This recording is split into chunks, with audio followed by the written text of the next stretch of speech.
public policy, foreign policy, military policy, tensions in the Middle East, abortion, homosexuality, pornography, sexual ethics, media, technology, history, and America's godly heritage. We talk about anything that affects your faith, your family, or your freedom. So don't go anywhere, because Point of View starts right now.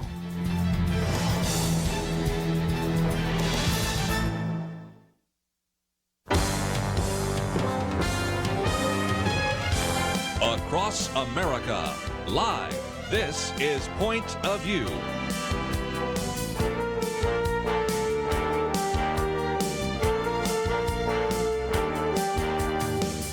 And now, Kerby Anderson. Thank you for joining me today. We are going to be covering quite a bit over the next couple of hours.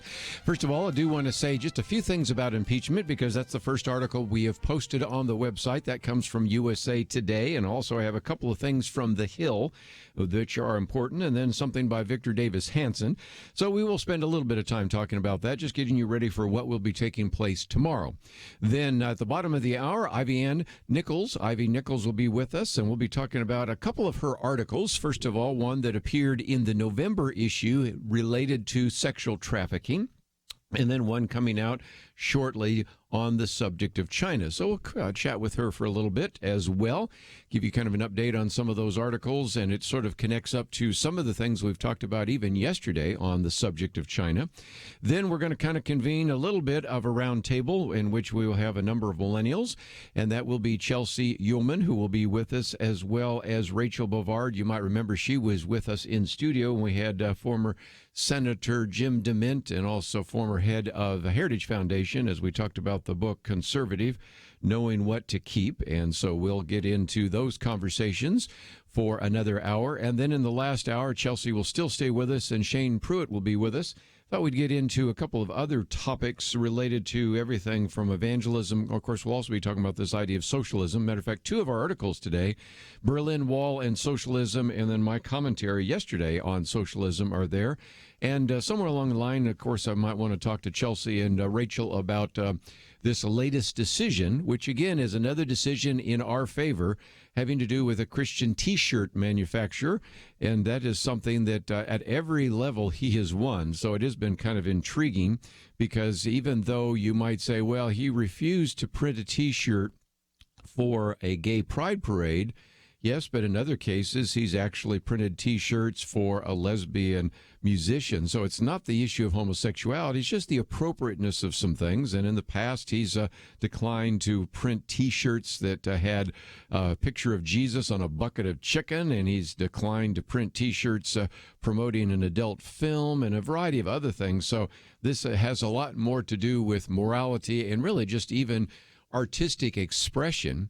And what I thought was so interesting is one of the people that filed a brief in favor of him was another lesbian T-shirt printer in New Jersey, who said, you know, I don't want you to force him to print something he doesn't want to print any more than I want you to force me to print something I don't want to print. So I understand that even though I may, on many cases, disagree with him, I do agree that he should have the freedom as an individual to determine what he's going to print on a T-shirt and what he's not, and how he's going to use his artistic expression. So a lot of good news in that regard, so we'll talk about that a little bit later. So we got lots of things to cover over the next couple of hours, but our first article is one that appeared in USA Today called Impeachment Witnesses.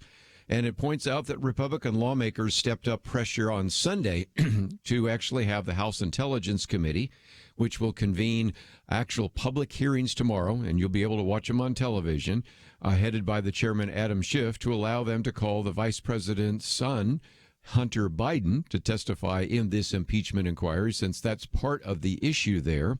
Matter of fact, the Republican lawmakers said that if Intelligence Committee Democrats block the committee minority choices of witnesses, it would cast further doubt on the fairness of the inquiry's process.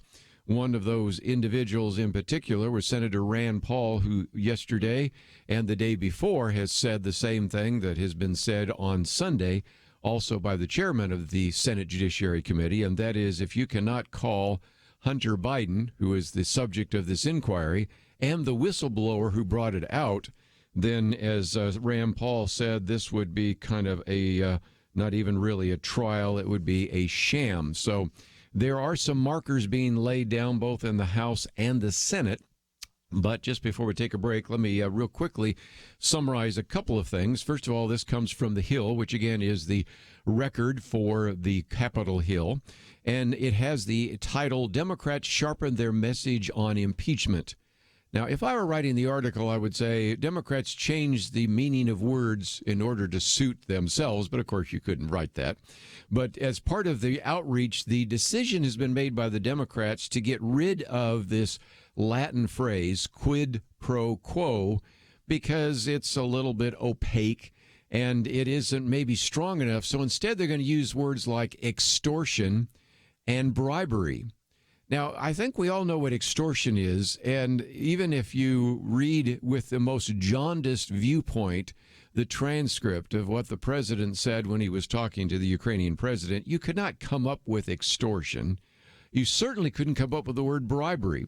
And so now we're just going to redefine the terms, because if you think that that's just a comment just in passing, you can go to one of the representatives from Connecticut who said, when you're trying to persuade the American people something really simple, which is the president act criminally and extorted in a way a mob boss would extort someone, a vulnerable country, you can't use Latin phrases or words.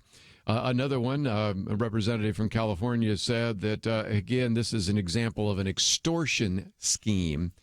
And I think most of us know what extortion and bribery look like, but nevertheless, that's the way in which this is being taken. And so, again, the response from the Republicans, I'll use Mark Meadows again because we've quoted him before, said the suspension of foreign aid and the evaluation of that is not a new thing. In fact, what we're hearing is it's part of a broader analysis of foreign aid in general in terms of what we should do. It wasn't just Ukraine where the aid was held up. And so, if nothing else, this constant drumbeat now using words like extortion and bribery are certainly loaded words, but they're not accurate, and it doesn't help the ongoing conversation as well.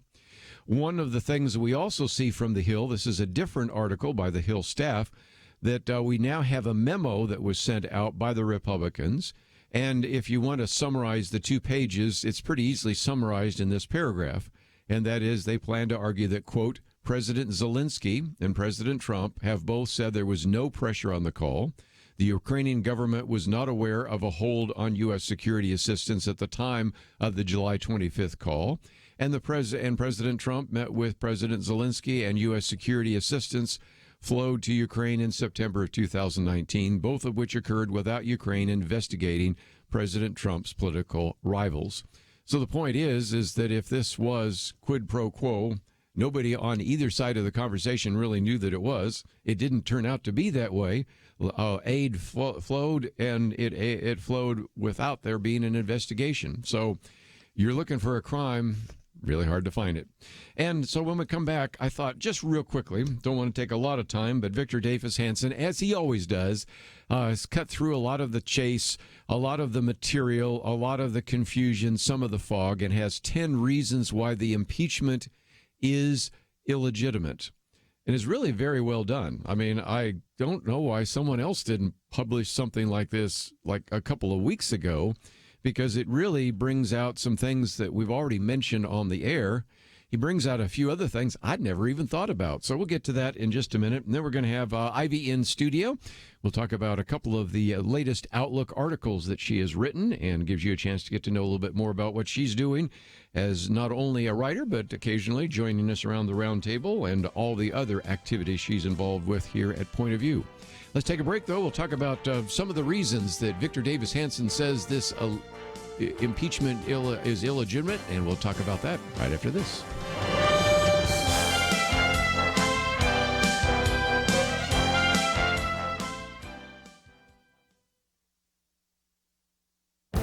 This is Viewpoints with Kerby Anderson. Should the federal government start pulling the tax-exempt status of religious organizations? Most Americans reject the idea, even though it was floated by a former presidential candidate who argued that no reward, no benefit, no tax break should be given to certain religious institutions. Unfortunately, you can find a significant number of other Americans who agree with this sentiment. That is why I think it is time to have a discussion about the tax exemption given to churches and other nonprofit organizations. Most Americans do not have any idea of why the government grants tax exemption, nor do they have much appreciation for the benefits these organizations provide for society. For example, there are approximately 350,000 religious congregations in this country. The vast majority of them provide various community services for people in need in their communities. One survey estimated that the economic impact of faith in America is around $1.2 trillion. Another survey concluded that religious organizations save government $2.67 trillion in social services. A few years ago, I quoted an author who suggested that all Christian institutions go on strike. It was more of a thought experiment, but it once again illustrates the benefits society receives from Christian influence. Imagine if Catholic, Presbyterian, Methodist, and Baptist hospitals closed down. Imagine the additional load on the public schools if all the Christian schools weren't in operation. Imagine the strain on government if the soup kitchens and outreaches to the poor no longer existed. The secular mindset these days is that religious institutions are getting a free ride because of tax exemption. Actually, government and public funding are the ones benefiting from all the services provided by these institutions. That is why I think a discussion would be educational for our country. I'm Kerby Anderson, and that's my point of view. For more information about issues covered on Viewpoints, visit pointofview.net. Pointofview.net.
You're listening to Point of View, your listener-supported source for truth. Back once again, we are going to be focusing for just a few more minutes on the subject of impeachment. And this piece by Victor Davis Hanson was so good, I just thought I might read parts of it. And again, it goes on for pages, and we may post it later on, but I just thought it would be helpful to just again remind us of all the different reasons why this impeachment is so different from any other. You think back, for those of us that are much older, to the impeachment hearings. I remember Sam Irwin, tell my boy how we're going to deal with this issue of impeachment, and all the conversation that was taking place. And they were preempting everybody's soap operas, and now the nation was watching it take place. A little less attention during the Clinton impeachment, but still, this was something that was bipartisan and a lot of national focus. It will be interesting to see how it plays out tomorrow and the next couple of days.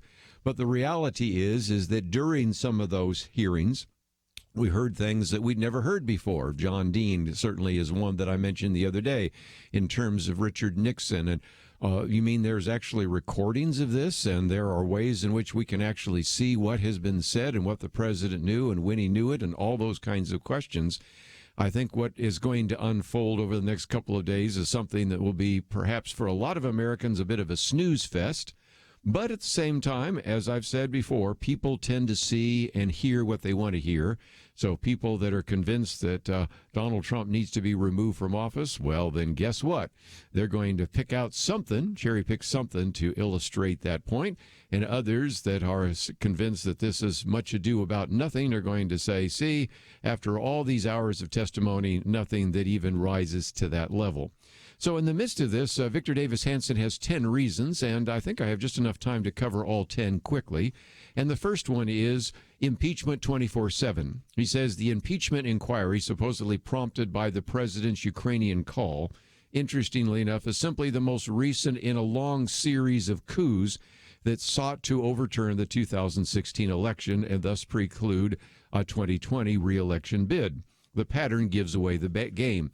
Now, he starts with a quote from Mark Zaid. We talked about him the other day that really almost at the beginning, what was that? That was in January, had a tweet about a coup. You also have, he's got some other quotes here from some people I hadn't thought about. Washington lawyer and former Obama official Rosa Brooks publicly raising the possibility of a military coup to remove Donald Trump. And so when you think about this, it reminds me of this piece of paper that I hold up so often. And if you are watching online, you can see that it says 86 things Democrats have said Trump could be impeached for. This came out 2 months ago. Okay, so this was a series of things. The very last one is, quote, extorting a foreign government. But apart from the last one, every one of these, starting in February 1st, 2017, all the way down to, of course, this one in September 25th, 2019. And so you have at least 86 different reasons that were given before most people even knew there was a call to the Ukrainian president. And so it does, I think, underscore exactly what Victor Davis Hanson has been saying. There have been attempts with the Mueller investigation and a variety of other things to do anything that could possibly be used to remove Donald Trump from office. So this has been, in some respects, a pattern that gives away the game. The second one that he lists is whistleblowers who are not whistleblowers. The whistleblower, in quotes, who prompted this most recent iteration attempted Trump removal is no whistleblower by any common definition of the noun. Then he gives a definition from it, from the Encyclopedia Britannica. And again, this, I think, is one of the concerns about the just complete misuse of language. When a quid pro quo is now called extortion, it's called bribery. When an individual who is not formally a whistleblower constantly is referred to as a whistleblower and thus is given protection and cannot even be cross-examined, you can begin to see that there is some real problems with the way this one is being approached. The third point, I'd never thought about it before, and that is this is a first-term impeachment. Victor Davis Hanson points out something that really just hadn't even occurred to me. The Clinton impeachment and the Nixon impeachment and the inquiries were directed at second-term presidents in which there was no more electoral remedies for alleged wrongdoing. I mean, the argument that you could make very clearly is if you look at the Nixon impeachment inquiry, I mentioned, of course, Sam Erwin and all the things, Howard Baker and all the rest that were going through this. This took 14 months. If now this, beginning tomorrow, takes 14 months, it would finish after the election or the defeat of Donald Trump, because the election is less than 14 months away. Very honest, obviously. So that's a good point. Point number 4, no special counsel finding. In the past, we always had a special counsel that found some kind of behavior, whether it was Leon Jaworski or whether it was Ken Starr. We have nothing of the sort. You, of course, have Robert Mueller's investigation that led to no criminal activity.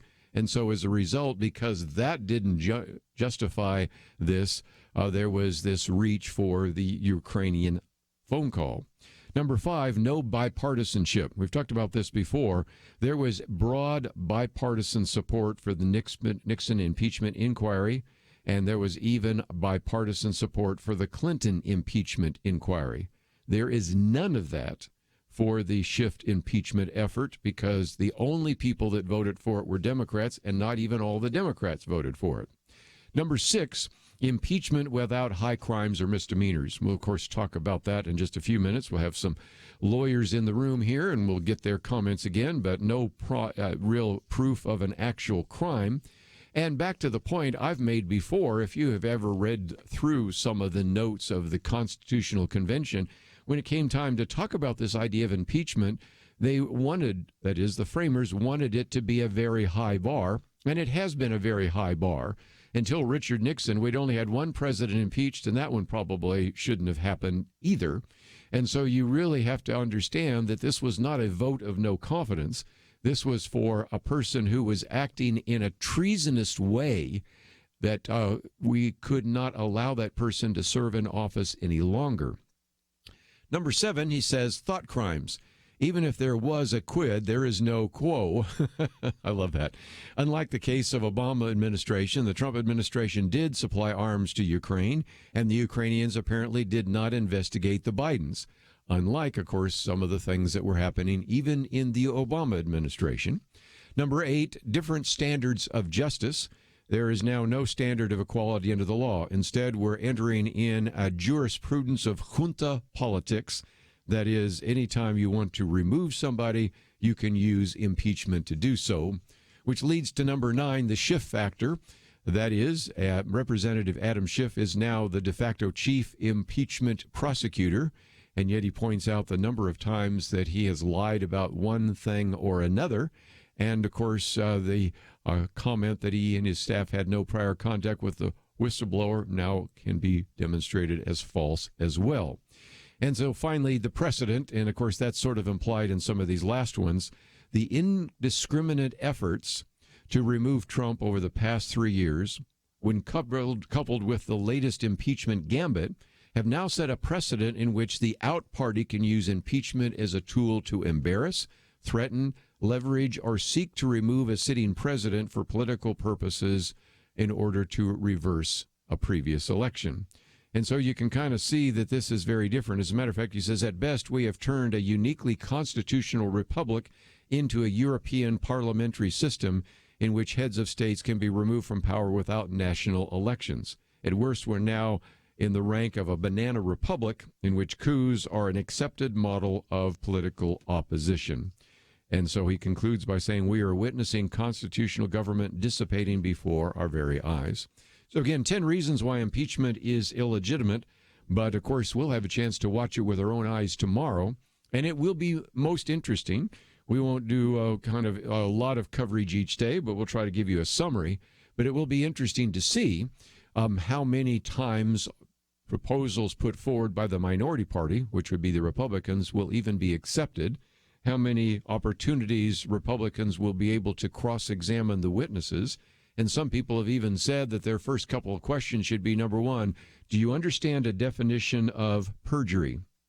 Number 2, did the Schiff group, the various individuals associated with Adam Schiff and other Democrats involved in this investigation, ask you to change your testimony that you are giving today?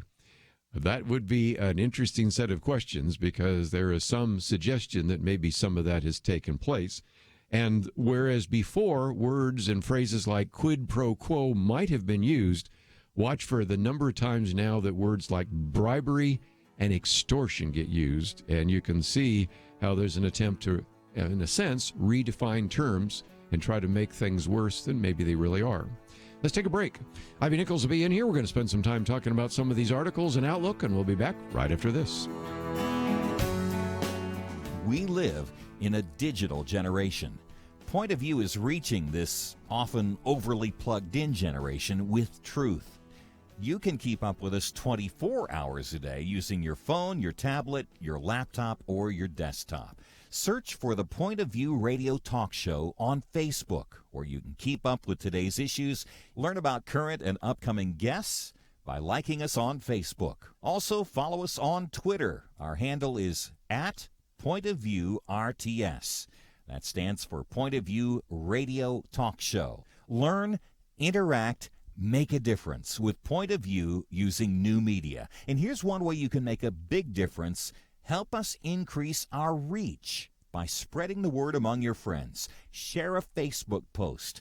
Tag us in a tweet. With enough joining us to plant seeds, we'll see a tremendous harvest. Come on, it only takes a minute. Search for Point of View Radio Talk Show on Facebook, @PointOfViewRTS on Twitter, and subscribe to the Point of View Radio Talk Show channel on YouTube. Learn, interact, share.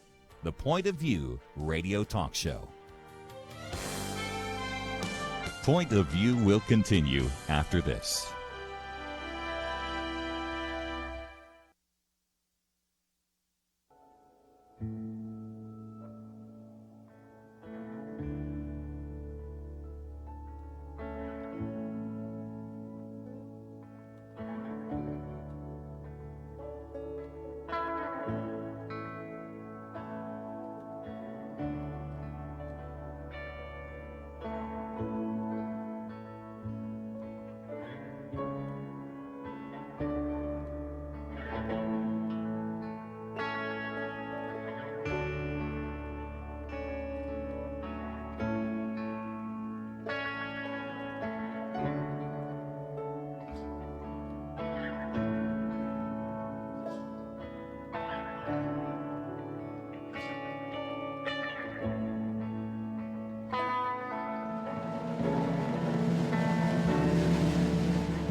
You are listening to Point of View.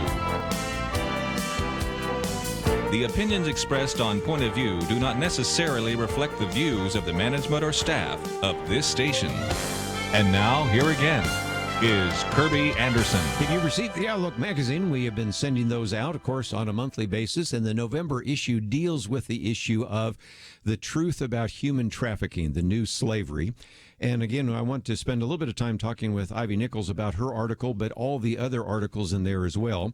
And if you've already received it, maybe you've had a chance to look through it. We talk about the issue of human trafficking. We're going to spend a little bit of time talking about her particular summary of a very good video that you might want to watch. It's difficult to watch, but it is certainly a great summary of some of this issue.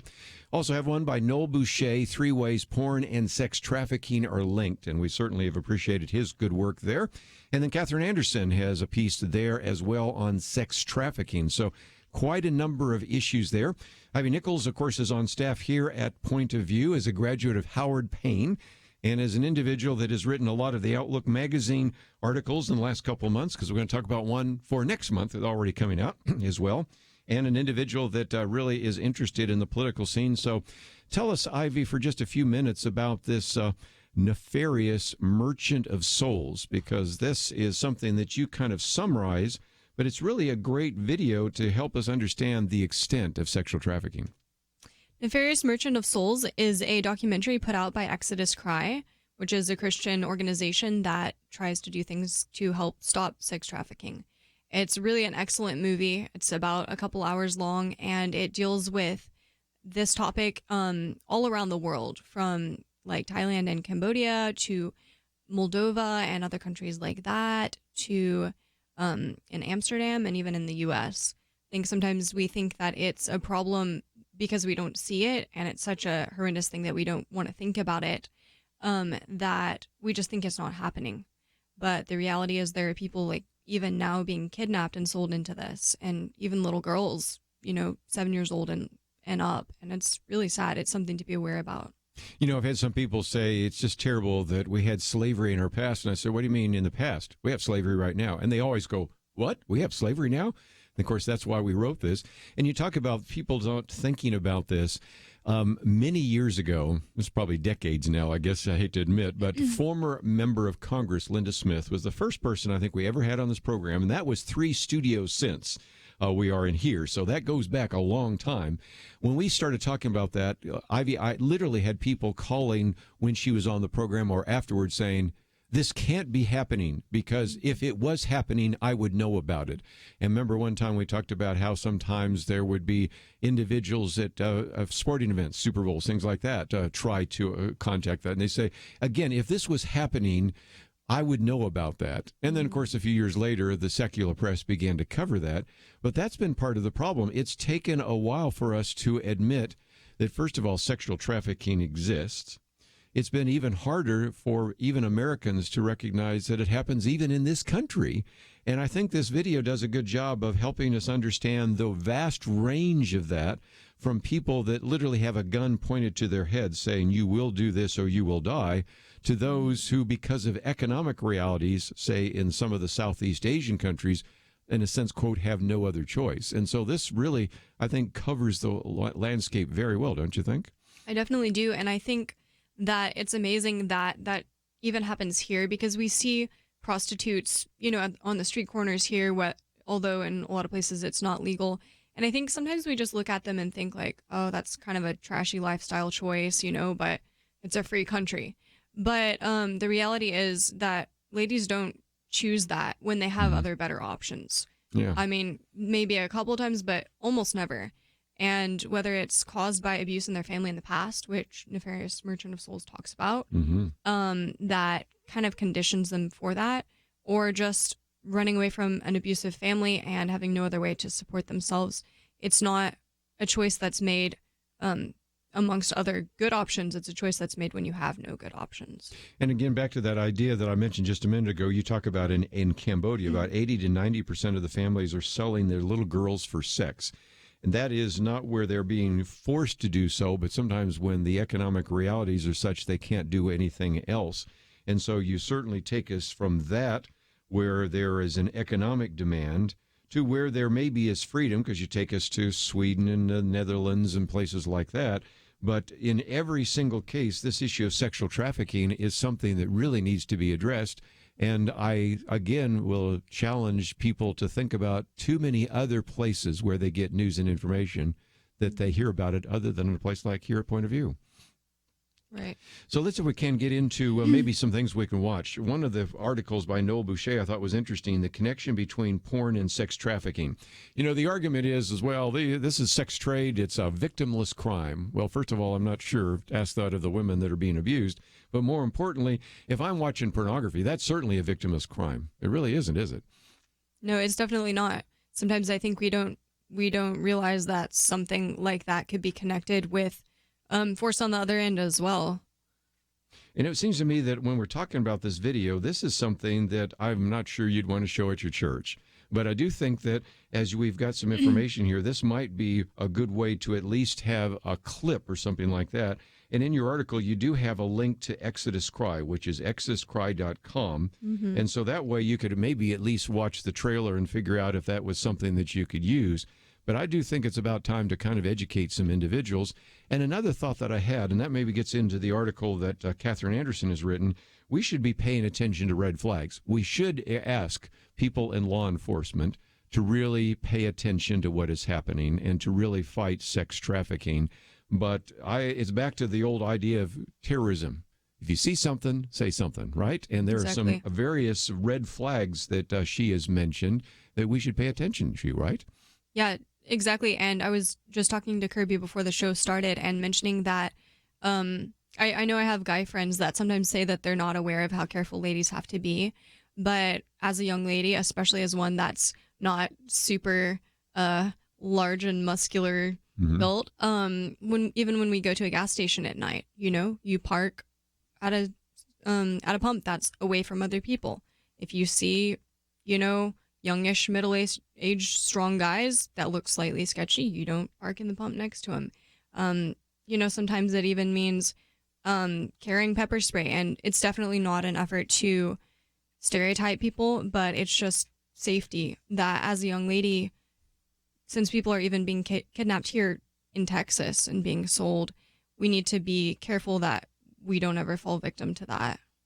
The other thought I had is that maybe as parents are listening to this right now, they might just want to pay a little bit of attention to what's going on, because we have a number of stories, others that we're going to cover in the future, of finding out that through the internet and through Facebook and Snapchat and Instagram and other things, individuals have been contacted. And that brings us back to those red flags, because there was a individual that was at the ticket counter for American Airlines, two girls, very giddy, very excited, getting one-way tickets to New York City. And for some reason, she said, this just didn't sound right. And it turned out it wasn't. They thought they were going to go for some kind of modeling opportunity, and we know exactly what was going to happen on the other end. So it's a classic illustration of the fact that we don't necessarily go out into the world every day and think about sex trafficking, but if we did, and we paid attention to some of the red flags, paid attention to the fact that that girl on the street that you're seeing right now, it doesn't look right, or that girl that's giving you very scripted answers and maybe looks like she might even have been abused, it's worth asking another question or two, because if you see something, you should say something, and you might actually save a life, don't you think? Yes, absolutely. I totally agree. Well, again, that's one of the articles we've written here on the new slavery, the truth about human trafficking. And you and I were talking off air, but I think it's about time to maybe say, not only is this a very good set of articles here, and certainly we've had Ivy do that, and so a number of others have written about this as well. I think it's about time for a booklet, don't you think? So we have these little booklets that we make available all the time. And so I'm just thinking that maybe that is the case. But one last time, just before we take a break, there's also one of the other things that we have, in addition to, of course, Exodus Cry, is we have the National Human Trafficking Hotline. And so, again, if you see something and you can't stop it, or you can't get a law enforcement officer, at least you could report something. And that's 888-373-7888. And so we have that in the article. And if nothing else, I want to say thank you for writing this piece, because if nothing else, I hope more people will watch that video. I watched it. It was hard to watch. After a while, you're just like, okay, I get the point. It's just, but again, this is the life that some of these individuals go through. And so whether you're talking about people in Moldova, whether you're talking about young girls in Cambodia, whether you're talking about what happens in Sweden, or even what happens in the United States, that's a video that you'd recommend to people, wouldn't it? Definitely. I would say don't show it to your little ones, but it's important for everyone else to see. So let's take a break, and that is the article that came out in the November issue of Outlook. When we come back, though, just yesterday we were talking with Reggie Littlejohn about China, and so we've got your article here on China, and we're going to talk about that for just a minute. That's in the December issue, and that's another one that if you have not received will be coming shortly. And that is the one that I want you to pay attention to. Ivy Nichols with us. We'll continue our conversation as we talk about China next, right after this.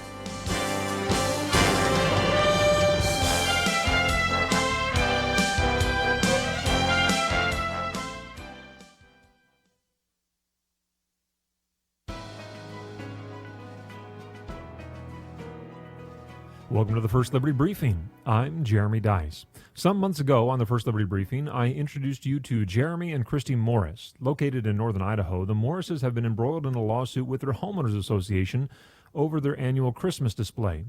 But they don't just put Christmas lights up to look at them. The Morrises want to bless others with their lights, and so they decided to spread a little Christmas cheer by inviting folks onto their yard, sharing the gospel with them over a cup of hot chocolate, and asking for donations for disadvantaged kids in the area. But the HOA told them to get rid of the lights and base their disagreement with the display on the Morrises' religion. Jeremy and Christy sued and convinced a jury that the HOA engaged in unlawful religious discrimination in housing. But the judge overruled the jury and entered judgment in favor of the HOA instead. In October of 2019, First Liberty and our volunteer attorneys at Gibson, Dunn & Crutcher appealed the judge's decision and asked the Ninth Circuit to reinstate the jury's decision. As Christy Morris explained, I had to go to court because I invited my neighbors for Christmas. I truly hope the judges of the Ninth Circuit will free us to be able to once again celebrate Christmas and raise money for charity. Me too. No one should have to fight to spread a little Christmas cheer outside their own home. To learn how First Liberty is protecting religious liberty for all Americans, visit firstliberty.org. Students and teachers are being told that prayer, Bibles, and religion are illegal in public school, but that's not true. Learn the facts. Read your free Religious Liberty Protection Kit for students and teachers at firstliberty.org right now. Don't let anyone steal your freedom with bad information. Get your Religious Liberty Protection Kit for students and teachers at firstliberty.org. That's firstliberty.org.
Now, back to Point of View, your listener-supported source for truth. Back once again, we're going to talk about China for just a minute. That is the lead stories in the December issue of Outlook.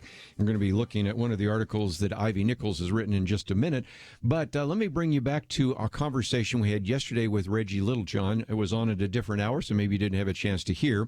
She's been on the program with us many times before and is the president of Women's Rights Without Frontiers. And I met her years ago when she was just getting started. And, of course, now she is such a force of nature. One of the things we did was link to womensrightswithoutfrontiers.org on our website, and you can find that. I have in front of me here, for example, the speech that she gave on the 30th anniversary of Tiananmen Square. Just a few minutes, we're going to have some of our millennials around the table, and many of them were not around 30 years ago. I don't think Ivy was around 30 years ago. So again, we can look at that and recognize that there was this incredible shock about the fact that these were individuals that wanted democracy to come to China, and they were just kind of bulldozed down. But after that, there was kind of a sense that, well, maybe if we just open up the country of China to trade and make them be a country that is part of the World Trade Organization, that we no longer link most favored nation trading status to human rights abuses, that they will then kind of become like all these Western democracies and believe in human rights. And for a while, it actually looked like that might be taking place. I have friends that have been in China, both as missionaries in an official capacity and those who have been there in an unofficial capacity. And I've got great stories about some of them having to hide in cars and garages and all sorts of things. But still, there was a loosening for a while. That is not the case now. And anybody that I know that is in China as working as a missionary either has gone completely underground or in most cases they simply left the country. So this idea that this would be a country that eventually would be like the other modern nations hasn't turned out quite so well. So one of the articles in this upcoming issue that you will see is One Party to Rule. And that's part of the problem, because if indeed you have anything like a contrary party or an opposition party, as you do in Western democracies and in parliaments and things like that, then that is the case. But Ivy, your article here really helps us understand that we really don't have anything that looks like political or religious or spiritual freedom in China, do we? No, we really don't. There's a little bit more freedom there than in some countries, which seems to be decreasing. But in the last couple years, they've really cracked down on it, and they've started removing the crosses from churches and requiring some of the churches to hang communist pictures and propaganda and sing patriotic anthems. And they're even thinking about trying to supposedly retranslate and annotate the Bible. So John Stonestreet says that since they cannot eliminate Christianity, the party's goal is to pervert it, which is maybe even more dangerous. Yeah, awful. And one of the things that we were talking about yesterday with Reggie is that they also have a social score. And so if they can actually go to a website for Xi Jinping and show that they've read it and show that they understand it, then that helps their social score. And so we all understand that the people at the top of the list are the Communist Party officials. And frankly, the ones at the very bottom of the list are some of the Muslim minorities and the Christians. And so there is even an attempt to try to push people in very significant ways through either reward or punishment towards accepting this sort of secular communistic idea, which is part of following Xi Jinping now, not just as the leader, but the king for life, the leader for life, because there's no longer term limits there in China. And so this has really been just horrible because, as you point out in your piece here, we have the situation in which there's a targeting of Christians and other religious groups, and I mentioned the Uyghurs, which are the Muslims. I think we have, 1 million people in various concentration camps, something like that? It's amazing because we look back at the Holocaust and think how awful it was that people were in the concentration camps, and how could we possibly know that and not go in and immediately take them all out, which, eventually we did. But the fact that people, as we talked about before, are still in slavery, which is sex slavery and some forced labor, and then in concentration camps, it's still happening nowadays. So it's a lot more that needs to be done still. One of the things that you have quoted is a very good piece by Gordon Chang. Now, he was on the program, matter of fact, sitting in that chair where you're sitting right now. And so we do make available, and I've been making that CD available, of an individual who's been a writer and a lawyer, but he really understands that. But if I can quote you for a minute, you say that he was saying that the fervor people used to have for the Communist Party is now being found and seen in these house Protestant churches. So it does seem to me that even though there is an attempt to clamp down from the top, in terms of the fervor, it's still pretty much found in the body of Jesus Christ, isn't it? Definitely. Yeah.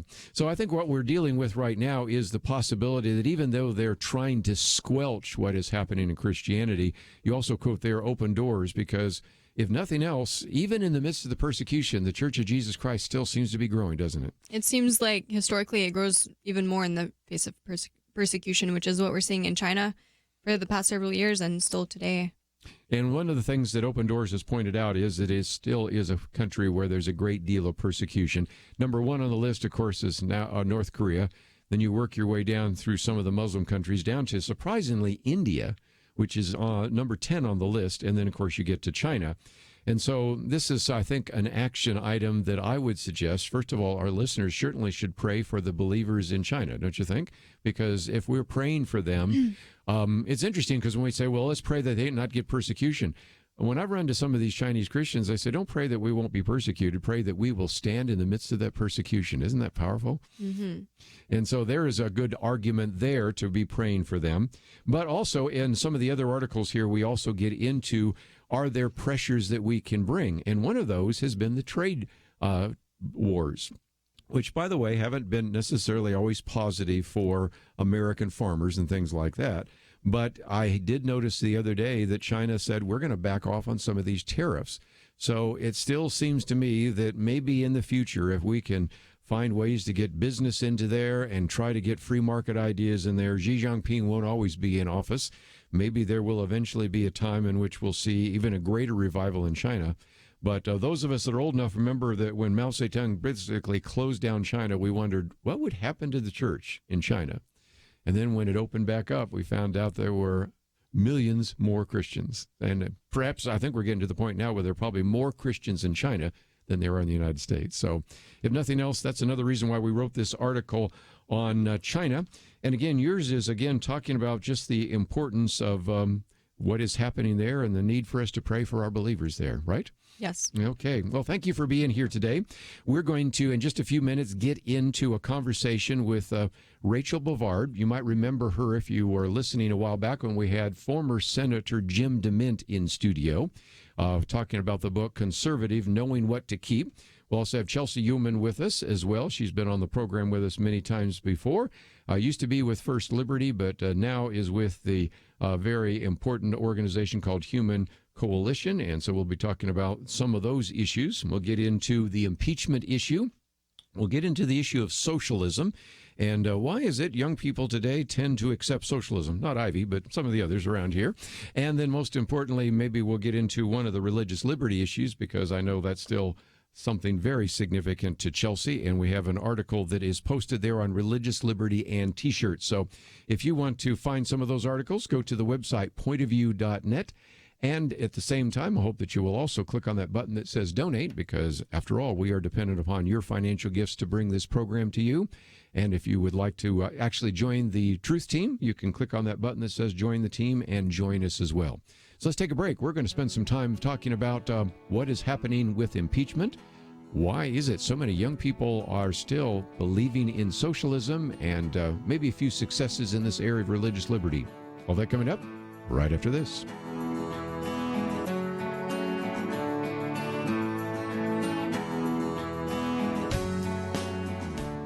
Point of View is committed to spreading the truth, oftentimes a truth that those in political power don't like getting heard.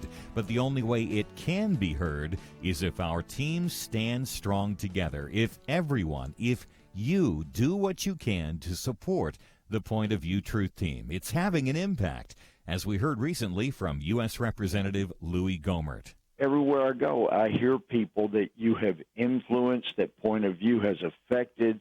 You have made such a difference, and you rely on people to contribute, and if they don't contribute, then that truth does not get heard. Help Point of View make a difference. Pray and consider what level is right for you. $30, $65, $100 a month, or even more. Please do what you can. 1-800-347-5151, or visit online, pointofview.net. Look near the top right for the link that says Become a Monthly Partner. Join the Truth Team, 800-347-5151, and pointofview.net. Point of View will continue after this.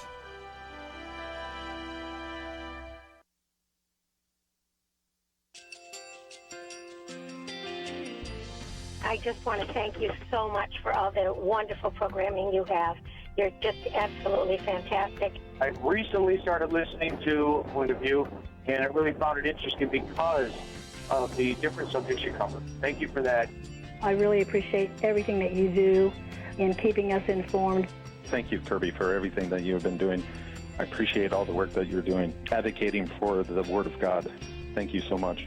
Point of view, I think, is absolutely necessary because it's a Christian perspective, a biblical worldview perspective, and receive very current, up-to-date information about what is really going on, week to week in our culture, which is changing so rapidly, and yet it's morally sliding backwards. Yeah, I'm just, first of all, I thank you guys. Y'all's program is wonderful, and enjoy it every day. I learn so much every time I listen to it. Point of View Radio Talk Show.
Hi, this is Kerby Anderson. You know, each day we take on the tough issues and provide a biblical perspective to them. The topics we cover are wide-ranging. Apologetics, theology, prophecy, creation and evolution, intelligent design, marriage, family, child-rearing, the millennial generation, trends in society, politics, economics, business, religious liberty, the Constitution, public policy, foreign policy, military policy, tensions in the Middle East, abortion, homosexuality, pornography, sexual ethics, media, technology, history, and America's godly heritage. We talk about anything that affects your faith, your family, or your freedom. So don't go anywhere, because Point of View starts right now.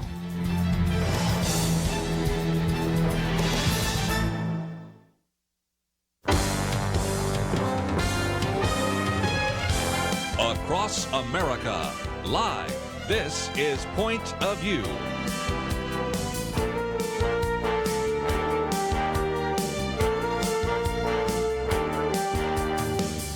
And now, Kerby Anderson. Thank you for joining me today. We're going to get into a little bit on impeachment. We're not going to wear you out with that, but again, we recognize that tomorrow impeachment begins, and so since we have in studio Chelsey with us, as she always is, again, Texas State Director and National Legislative Advisor for Human Coalition Action, and we hope to also connect up with Rachel Bovard. She's been with us before in studio.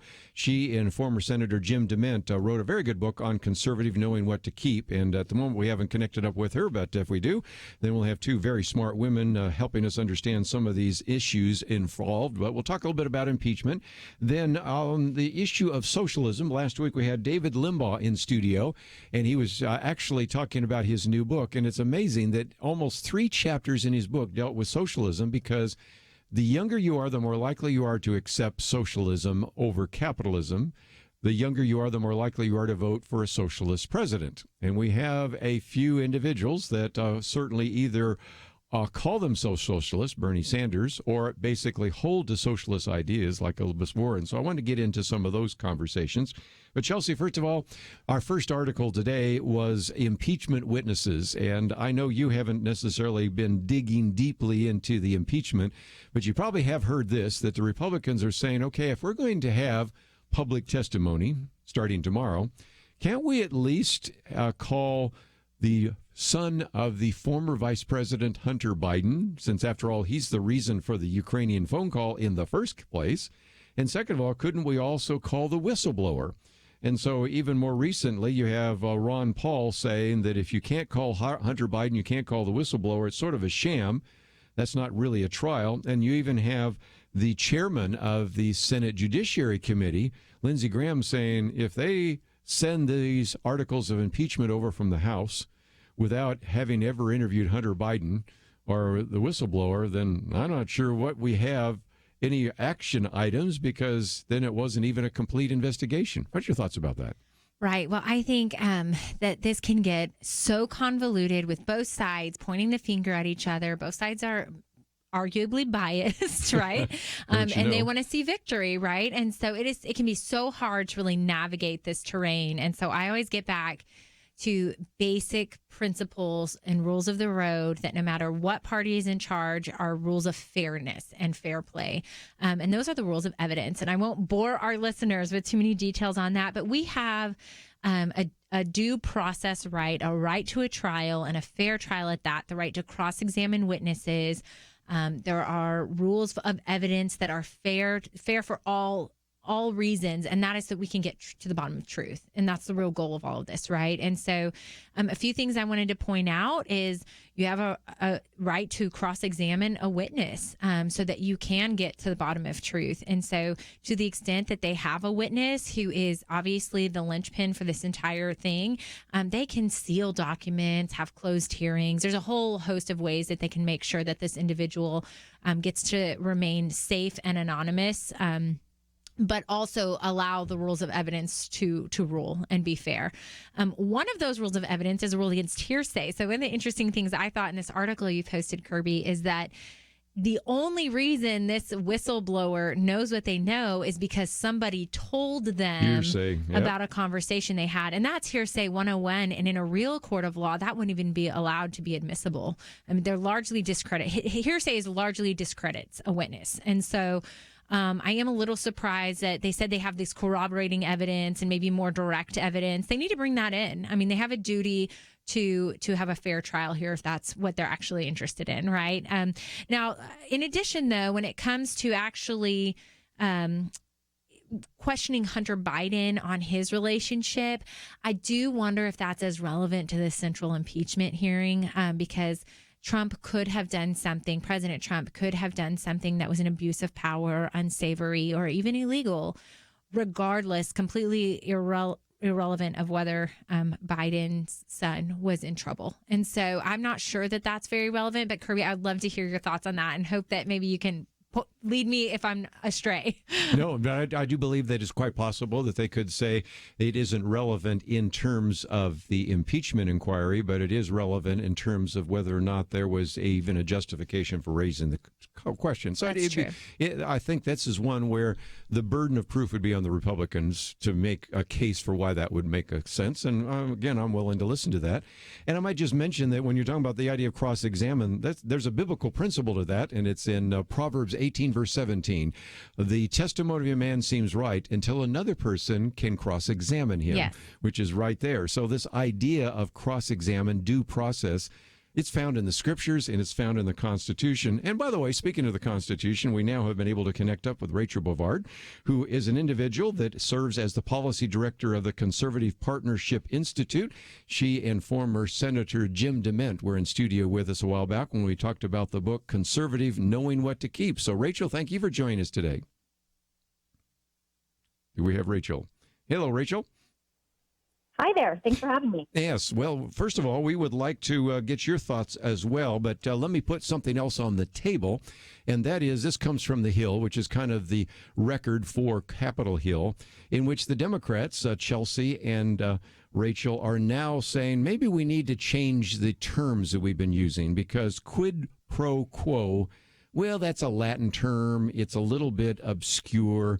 So we'll use terms like extortion and bribery. And I'm going, wait a minute. Words like extortion and bribery have meaning. And yet that's where they're going, because we had an individual the other day that was on one of the talking head shows, Meet the Press, who said that actually the president acted criminally and extorted in the way a mob boss would extort someone. I think that's a little bit over the top.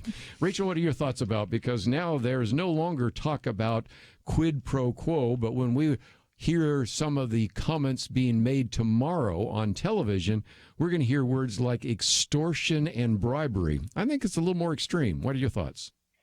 Well, I think it just goes to show that Democrats are really grasping at straws. You don't really know why they're impeaching the president. They're kind of making it up as they go. You know, it was all about quid pro quo for, months until it wasn't. Everybody wanted the whistleblower to testify, including all the Democrats, until they didn't. They keep going back and forth on these things because, they've decided the outcome before they've actually reviewed the evidence. And so now they need to find the evidence to support the outcome they've already decided upon. And that's, I think, what you're really seeing here. And if you look at the transcripts that have been released slowly, but they've been released over the last week, you really see the Democrats on the House Intelligence Committee really pushing the witnesses, saying, we can't talk about this, or, they really push them to answer questions the way Adam Schiff, the chairman, wants them to be answered. So this, it's a sham process. I wish it wasn't. I wish Democrats, if they were going to impeach the president, treated the process with the solemnity and the respect and the carefulness and prudence that it requires constitutionally, but it's not. They've made it a political weapon, and I really think this is going to have ramifications for how our politics is handled going forward. Well, let's take a break. And, of course, I know both of you are students of American political history. And if you look at the notes to the Constitutional Convention, the framers really wanted to make sure the impeachment was a very high bar. They didn't want it to look like a vote of no confidence in a parliament. And really, it has been a high bar up until Richard Nixon only had one individual ever impeached, and that one probably shouldn't have happened. But now the bar seems to be lowering. So we'll talk a little more about some of the other comments by the Republicans right after this.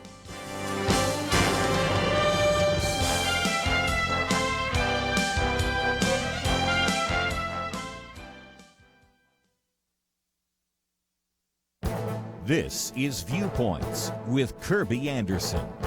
Should the federal government start pulling the tax-exempt status of religious organizations?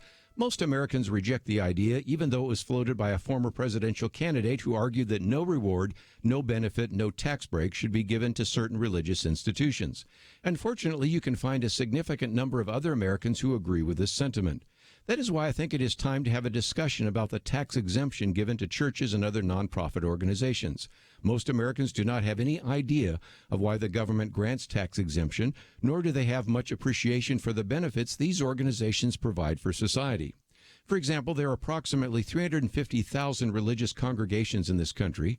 The vast majority of them provide various community services for people in need in their communities. One survey estimated that the economic impact of faith in America is around $1.2 trillion. Another survey concluded that religious organizations save government $2.67 trillion in social services.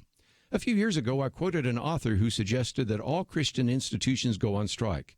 It was more of a thought experiment, but it once again illustrates the benefit society receives from Christian influence. Imagine if Catholic, Presbyterian, Methodist, and Baptist hospitals closed down.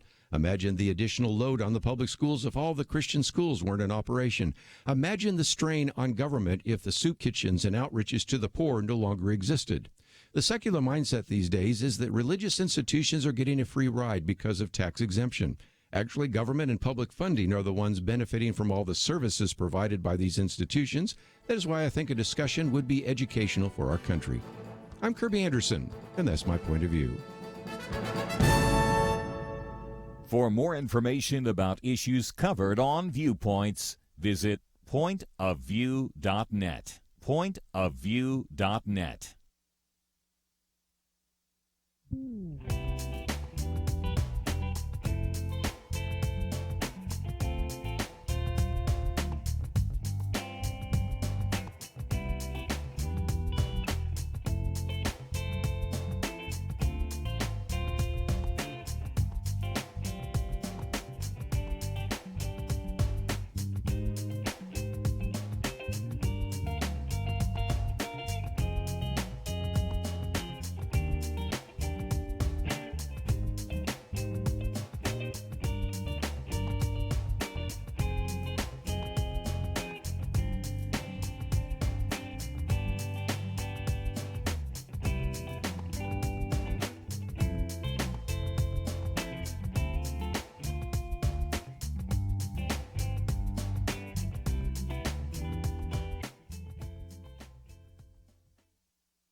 You're listening to Point of View, your listener-supported source for truth. Back once again, we're going to spend a little more time talking about impeachment. Then I want to get into the issue of socialism.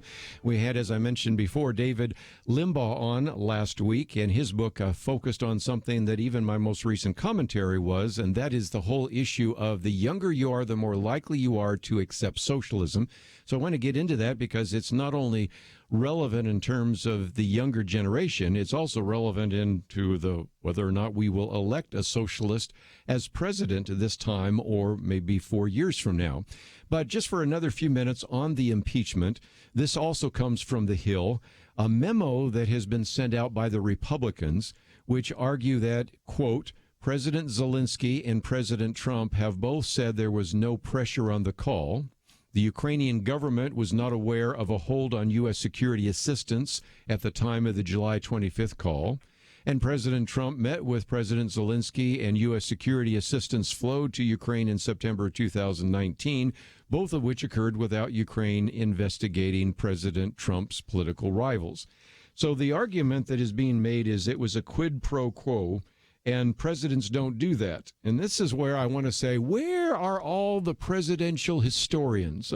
Michael Beschloss and Doris Kearns Goodwin and David McCullough, because I got to believe that John F. Kennedy, certainly Richard Nixon, probably Jimmy Carter to get some people to the table in the Middle East, probably Ronald Reagan, George Herbert Walker Bush, don't you think?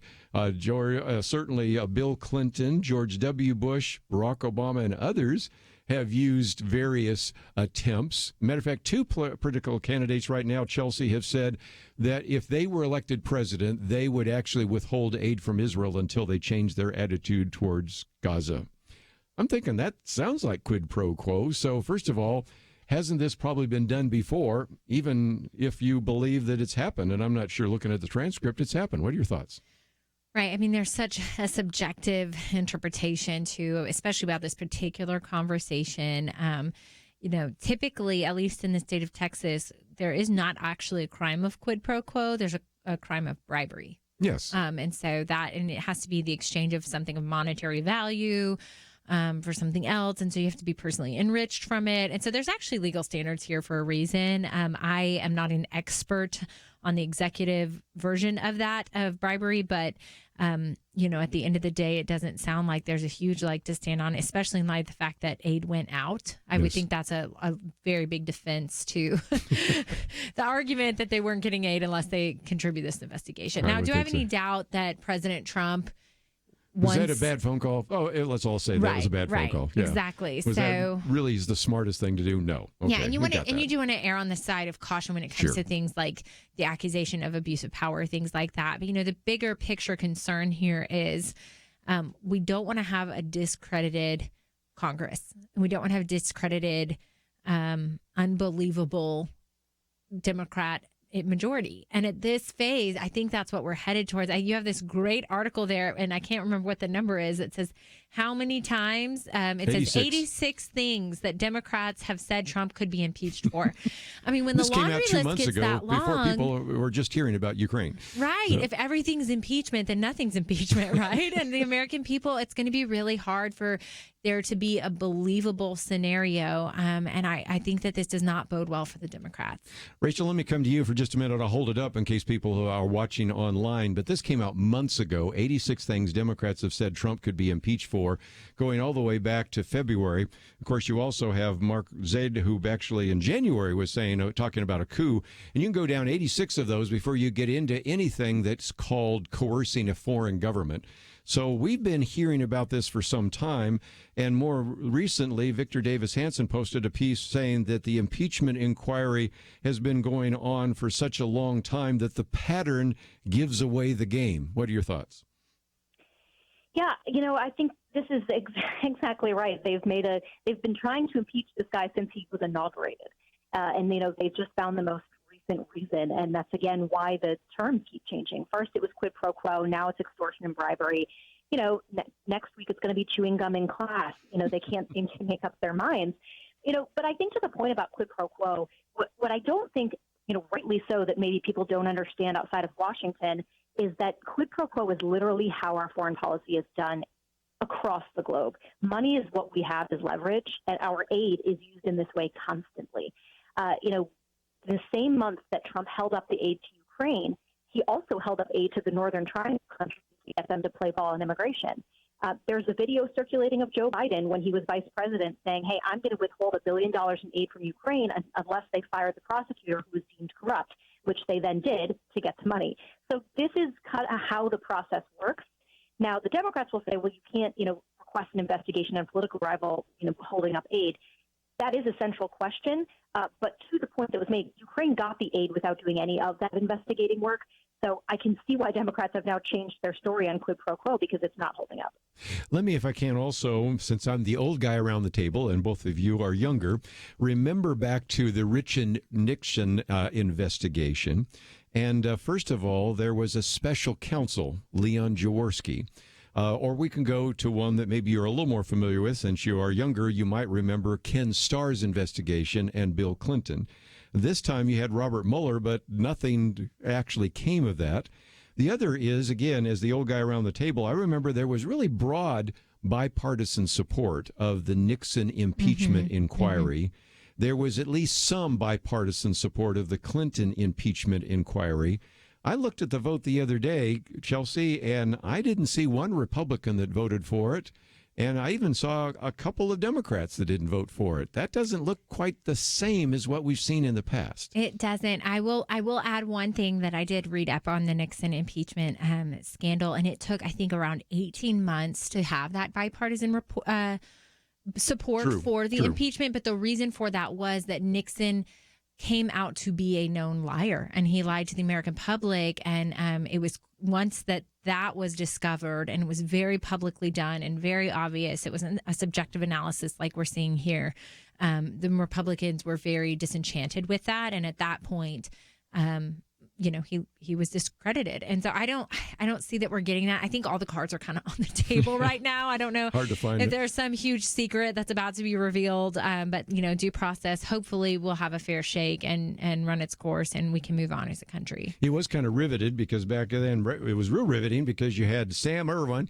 When did the president know that, and what did he know, and when did he know that? And he was, and it was interesting to have John Dean up there giving testimony. There were people screaming because they were not able to watch their soap operas, but it was still kind of riveting, and you had some of that. But also, you mentioned something else, and I thought I'll come to you, Rachel, for just a minute. The Nixon investigation, she said 18 months to come to that conclusion, but I think the actual inquiry was 14 months.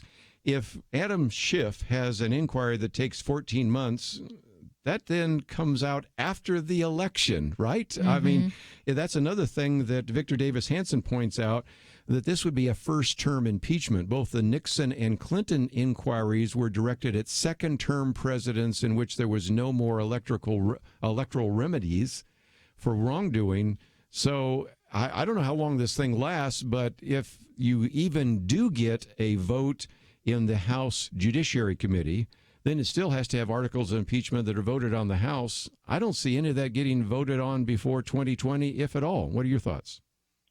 Well, interestingly, Democrats are planning to, at least tentatively right now, hold a full vote on the articles of impeachment before Christmas. So they are not intending. They just him coming back from recess. I mean, they're going to go on a Thanksgiving recess, and they're probably going on a Christmas recess. These guys don't work at all. But anyway, go ahead. Yeah. Right. So this will have maybe a month and a half of investigation if they go with that Christmas timeline. But, to the point of the precedents that were set in both the Clinton and Nixon impeachments, both parties bent over backwards to make sure the process was fair, to try and get this very big bipartisan support to make everything public, because they're making the case to the American people as much as they are to the sitting members of Congress. And if you go back and read the committee reports that came out of the Clinton impeachment, the Republicans specifically said in their committee report, we are doing all these things to be as fair as possible to the president, because you want this to look as credible as possible. You want, the 63 million people that voted for the president, you want them to understand why you're doing what you're doing. Democrats have sort of turned that process on their head, everything on its head. Everything has been done in secret. Things have been leaked according to an agenda. And if we see any public hearings at all, it'll probably be very limited if they jam this vote up against Christmas. So, I don't think that people are totally wrong calling this a sham process, because it certainly doesn't look anything like the last two modern impeachments that we've seen. Well, again, we will have a chance to watch some of that, and we'll certainly mention it each day, but there'll be other things to talk about. One of the things I want to talk about when we come back is this whole idea of socialism, because it has really caught the eye of a lot of young people. And since we oftentimes have kind of a millennial roundtable, I wanted to get some thoughts about what is so attractive about socialism, and especially in light of the recent anniversary of the fall of the Berlin Wall. We'll talk about that right after this.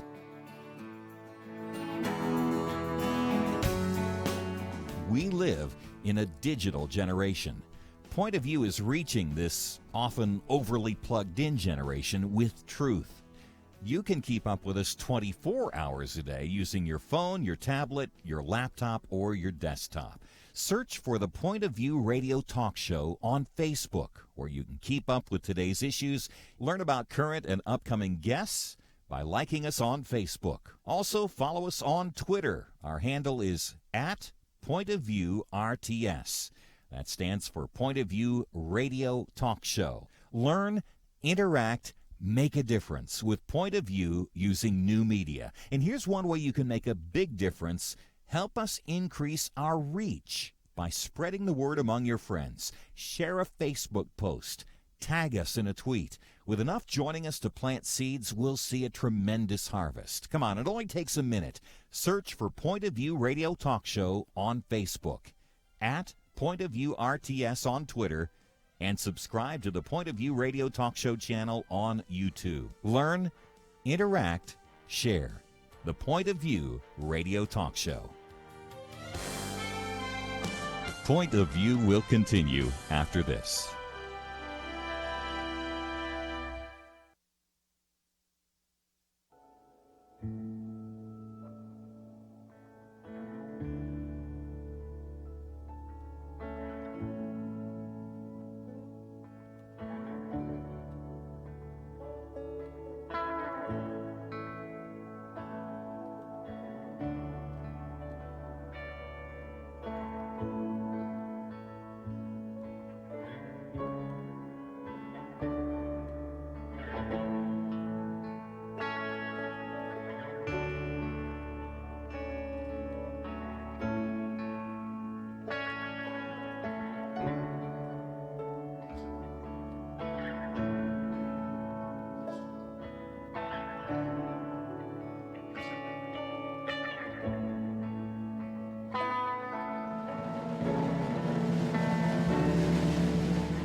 You are listening to Point of View.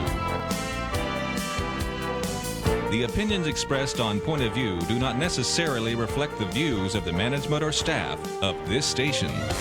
And now, here again is Kerby Anderson. Continue our conversation today. Chelsey is in studio, Rachel by phone, and I wanted to spend some time talking about this whole issue of capitalism and socialism. If you've listened to Point of View, you know that we had an Outlook article, a series of articles on capitalism, socialism. That's about a year ago. Of course, I have my little booklet that we've made available on this as well, and even, of course, originally my books on capitalism and socialism are in Christianity and economics, kind of both in English and in Spanish, because I recognize how important that is in that community.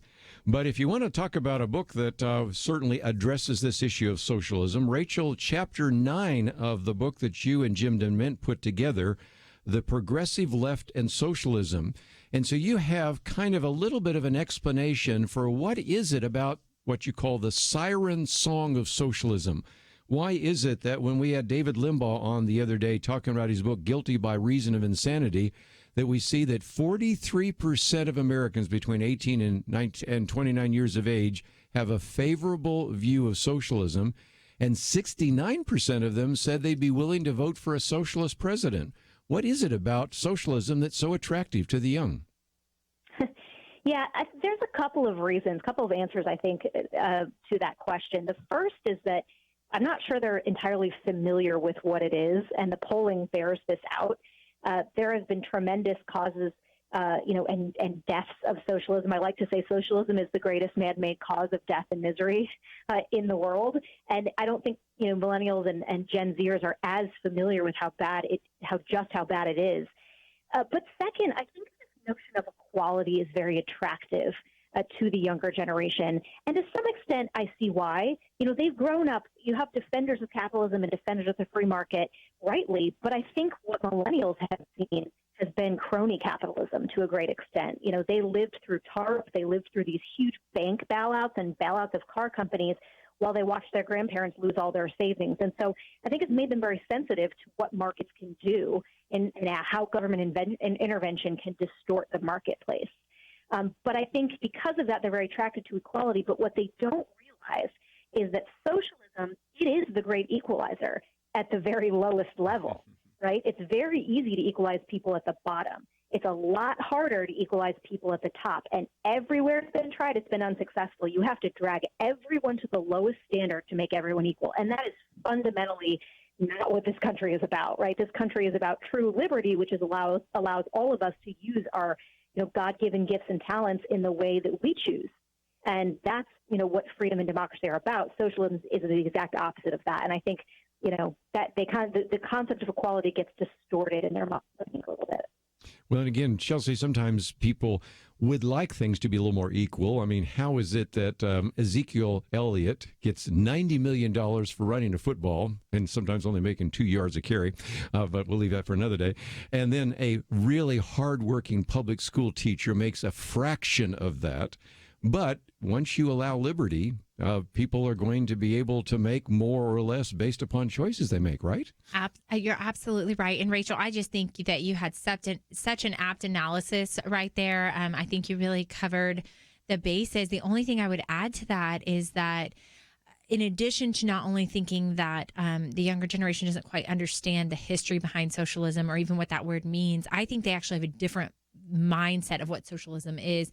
And I would call that the Nordic brand of socialism. Yes. So they're thinking of, in their minds, they're thinking Sweden, universal healthcare, Canadian universal healthcare, free college. I think that it's harder for some of the older generations to understand the significant debt that our generation has encumbered just by going to college that, previous generations never had to go through in order to get an education. And so when students are looking at the age of 23, they've got $100,000 in college debt, and now they're going to a lower income paying job, that adds up. And I think the millennial mindset that, well, there are certain aspects of Nordic socialism that would be really nice to just be able to write that all off. But that, of course, is not the practical reality of the capitalist society we live in. And there have got to be free market solutions to those problems. Well, again, 45 million students in debt with $1.6 trillion in collective student debt. And so as a result, getting married later, having fewer children or not having children, waiting a long time to buy a home. You take all these single, childless, mostly urban people feeling cheated out of their degrees. You can see why that also appeals. But I don't think the solution is Bernie Sanders forgiving all the college debt, although I have had a few of my roundtable guests saying, I'd love to do that, but I think it's a bad idea. So, Rachel, what about that? Because it seems to me that some of that is just the feeling like, as you said, there have been some of these scandals of crony capitalism, but also I just can't even get past my financial obligations, my student loan debt, And so in some respects, maybe I'm willing to try socialism, whereas capitalism seemed attractive maybe 10 years ago. Right. And, it would be great, right, if none of us had to pay for college, but that's not how individual... You got a law graduate here. Yes. Here. Yeah, no, 2 degrees later, I'm going to be paying it off forever. But, I think the idea is we can't ignore the problem, right? And I think this is where we get to the capitalism. Republicans have, and then those on the right, I think, defend the free market system, and as they should. But at the same time, we never fixed the problem of student loan debt rising as soon as the government got into the business, right? When government started guaranteeing student loans and they started meddling with the student loan market, that's when student loan debt started to rise. And so we can't ignore that. That is a problem that Congress needs to solve, those on the right and the left. Just forgiving it and, wiping away the debt isn't going to solve anything.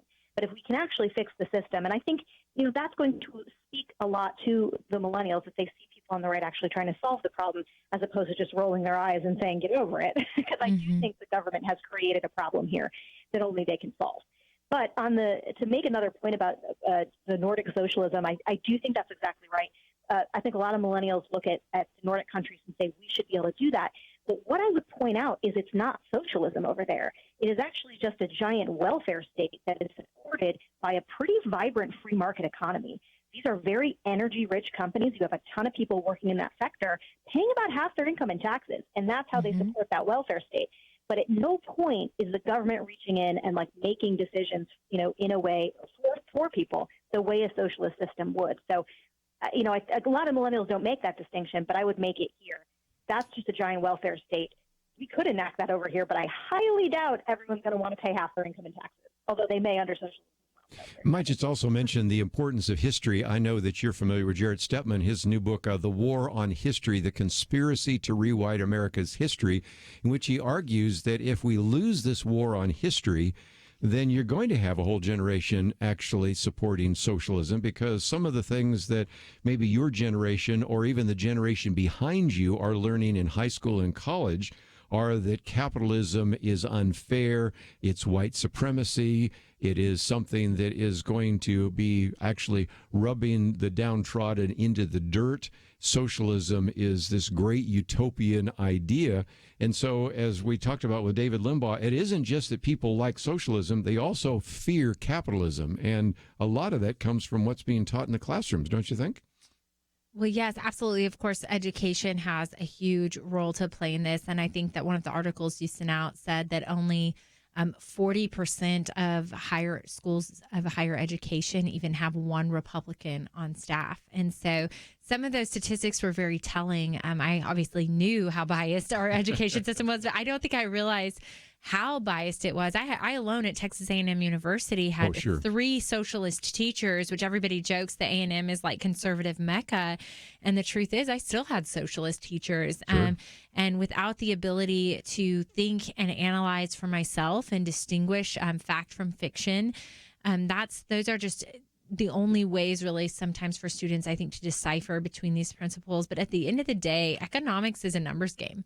And I think there are some basic rules of the road. There are some basic principles we can adhere to, and free market principles have been proven. It's just a matter of them, I think, on the messaging side, starting to resonate with the people again and understanding that giving is significantly higher in societies, for instance, that don't force and require giving to the government, but allow that to be done through altruistic ways. And, really just starting to give a platform to the benefits of capitalism would be an incredible way to take back the messaging on this issue.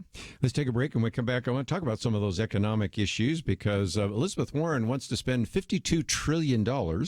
And one of the articles we posted the other day by William Galston. Now, there's an individual that was actually in the Clinton administration, actually believes that we should elect a Democratic president, but nevertheless wrote a piece called Elizabeth Warren's Healthcare Harry Carry, in which he says that if indeed she tries to implement this, or even if she tries to run in the general election, and of course there's some question whether she wins the primary, then it would be a fact that she, as he said, has penned the longest suicide note in recorded history. So let's talk about that, because that's a practical application of, do we need socialism in healthcare? We'll talk about that right after these important messages.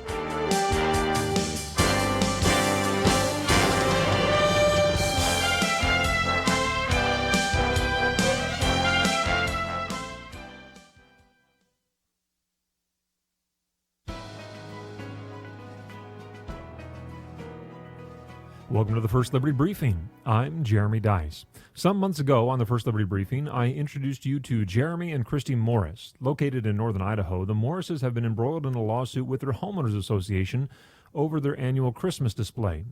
But they don't just put Christmas lights up to look at them. The Morrises want to bless others with their lights, and so they decided to spread a little Christmas cheer by inviting folks onto their yard, sharing the gospel with them over a cup of hot chocolate, and asking for donations for disadvantaged kids in the area. But the HOA told them to get rid of the lights and based their disagreement with the display on the Morrises' religion. Jeremy and Christy sued and convinced a jury that the HOA engaged in unlawful religious discrimination in housing. But the judge overruled the jury and entered judgment in favor of the HOA instead. In October of 2019, First Liberty and our volunteer attorneys at Gibson, Dunn & Crutcher appealed the judge's decision and asked the Ninth Circuit to reinstate the jury's decision.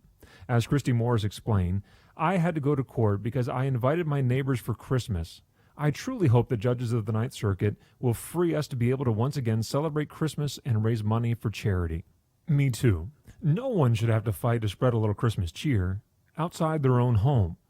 To learn how First Liberty is protecting religious liberty for all Americans, visit firstliberty.org. Students and teachers are being told that prayer, Bibles, and religion are illegal in public school, but that's not true.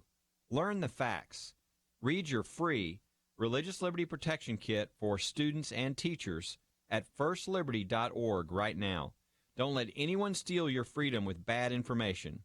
Get your Religious Liberty Protection Kit for students and teachers at firstliberty.org. That's firstliberty.org.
Now, back to Point of View, your listener-supported source for truth. Back once again, and let me just come to both Rachel and Chelsey about a couple of issues. One, since we're talking about socialism, I thought we'd use one practical example. And I was really struck about this, Rachel, the other day when William Galston, who is a Democrat and has worked in the Clinton administration, but I find him to be a sort of fair-minded individual, just simply saying that now that Senator Elizabeth Warren has really committed to the Medicare for All plan, which she would not only be committed to in the primary, but she's not going to be able to shift to something more modest in the general election. Analysts have sharpened their pencils.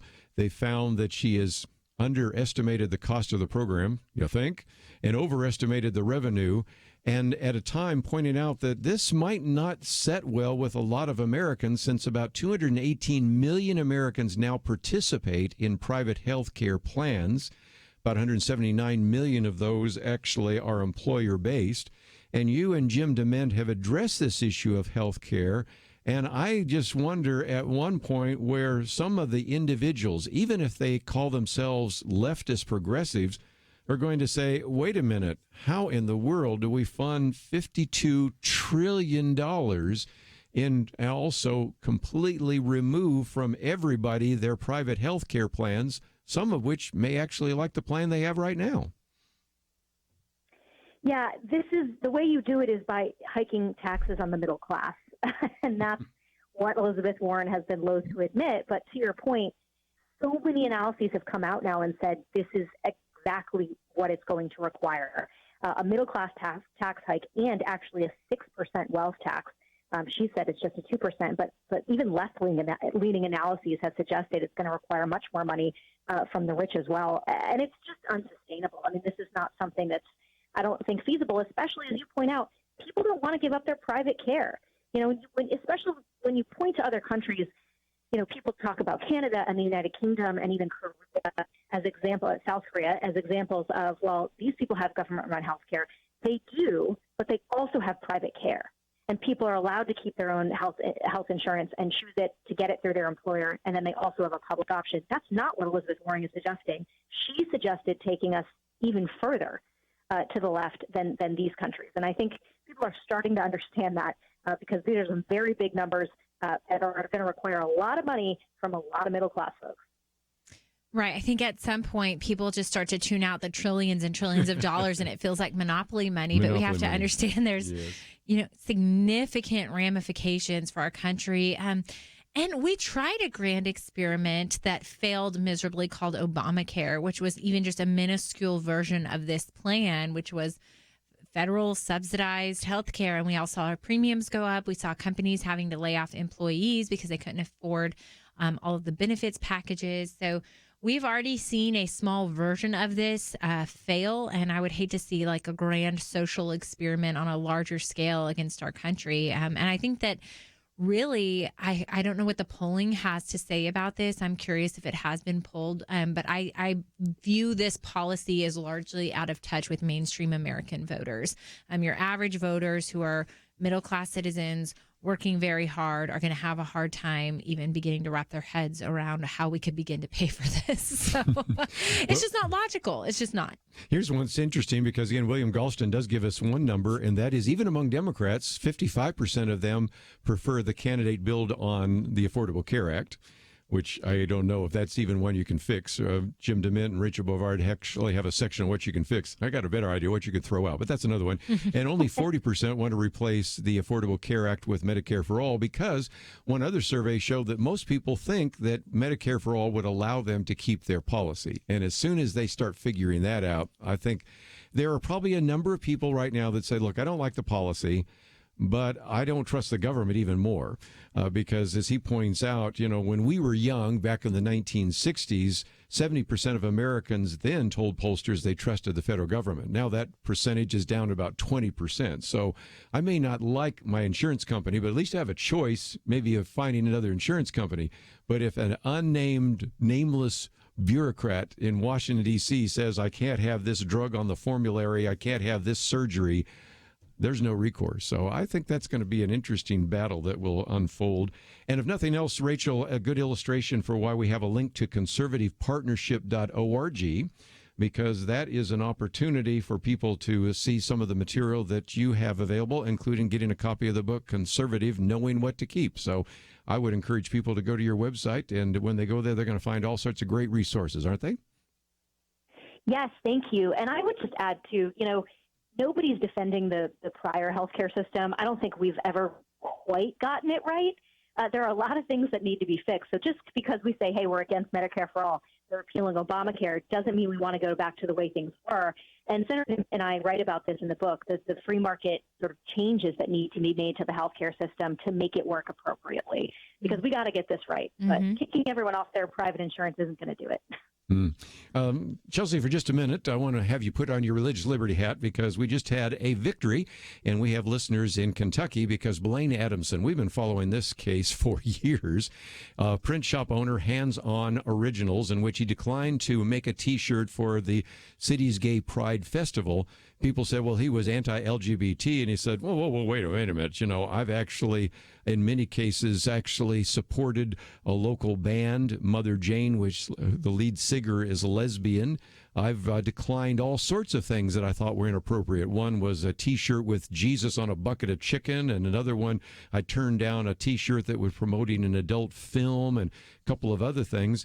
And interestingly enough, in some of these cases, you've had a lesbian T-shirt producer in New Jersey who, although she's a lesbian, says, I really support what he's doing because I don't want to be forced in my print shop to print something I don't actually have to.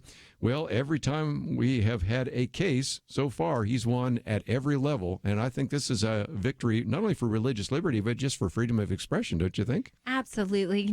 It doesn't take a legal scholar to understand that no government should be able to punish someone because of their personal views. And no government, even further, should be allowed to force someone to speak in a way that does not comport with their personal views. And so this just goes back to those neutral principles of First Amendment constitutional law that we've had for over 230 years that state that the government can't compel you to do these types of things. We have a free market. We have free market solutions to these things, but he should never, ever be required to force speech in a certain way that he doesn't want to. And again, this goes just not just in this issue, but any issue more broadly for declining to make any message on any shirt that he views would be something he disagrees with. So yeah, this is a two-way street. I think it's a really simple one, and there's a reason he's won at every phase on the merits. They did rule on not on the merits at this high of a level, but that's okay. That's how courts do it. They try to keep the rulings really narrow, and if they can rule on an easy way out, they will. And that's their binding rules of the judiciary that do that, say that. So they ruled correctly. I'm glad to see that. Hopefully he can be free of this case because it has been ongoing for years and years. And my heart does go out to him. You think of Jack Phillips, you thought he was going to win at the Supreme Court and then goes back again. But anyway, this particular article we've posted is the fourth article we've posted. Talks about, of course, everything from Blaine Adamson to, of course, Jack Phillips to also some of the victories in the Arizona Supreme Court with the brush and nib artists, as well as the one in Minnesota with those that are videographers. So if nothing else, this has been a good time for religious liberty cases, and appreciate that. Rachel, thank you for joining us today. We look forward to the next opportunity where we can join you not only by phone, but maybe in studio again. So thank you for joining us today here on Point of View. Thanks so much. It's been fun.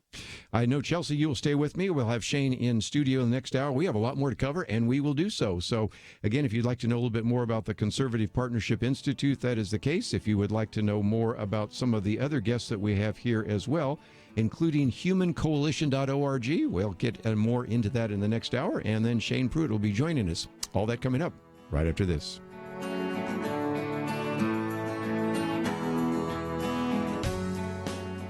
There's an old saying that the first casualty in war is truth. Maybe that helps you understand what's happening in America right now. Thankfully, it's not a war with bullets, but there is a war for control. Control of the country and control of your pocketbook. Truth is under fire, but you can help turn the tide by supporting truth. Join the Truth Team at Point of View Radio. Learn how you can make a difference at pointofview.net/team or call 800-347-5151. Don't let truth become a casualty on your watch. Pointofview.net/team and 800-347-5151. So what would you do with an extra $500 a month in your budget? Pay off loans, save it, do something fun? Well, it's something you may need to think about if you become a member of MediShare. MediShare is a Christian healthcare sharing ministry, and it works. You can save big time on your healthcare costs, and you don't have to pay for things you don't believe in either. Find out more. Call 855-SHARE-40. That's 855-SHARE-40. 855-SHARE-40. Point of View will continue after this.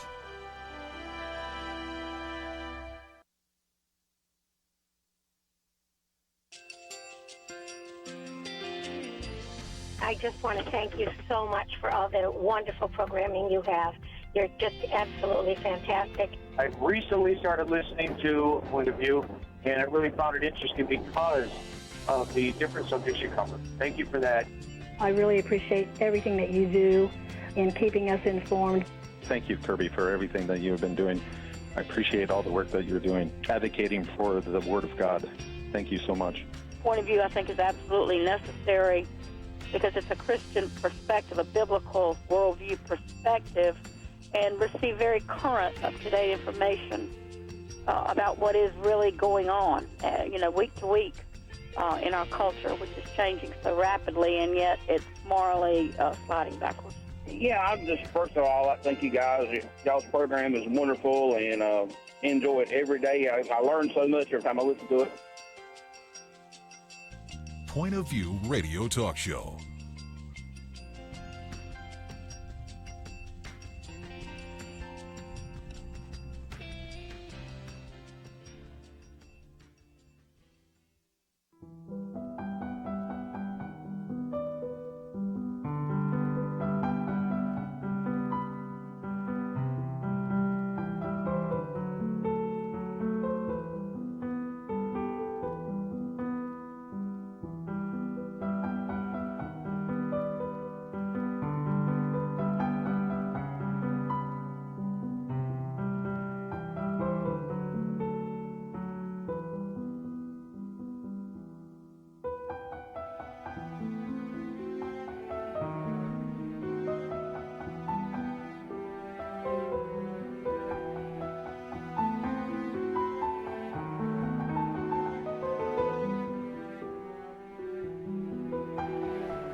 Hi, this is Kerby Anderson. You know, each day we take on the tough issues and provide a biblical perspective to them. The topics we cover are wide-ranging: apologetics, theology, prophecy, creation and evolution, intelligent design, marriage, family, child-rearing, the millennial generation, trends in society, politics, economics, business, religious liberty, the Constitution, public policy, foreign policy, military policy, tensions in the Middle East, abortion, homosexuality, pornography, sexual ethics, media, technology, history, and America's godly heritage.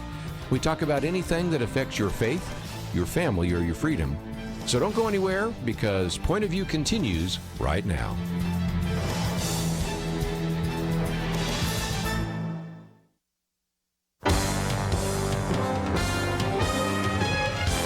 Across America, live. This is Point of View.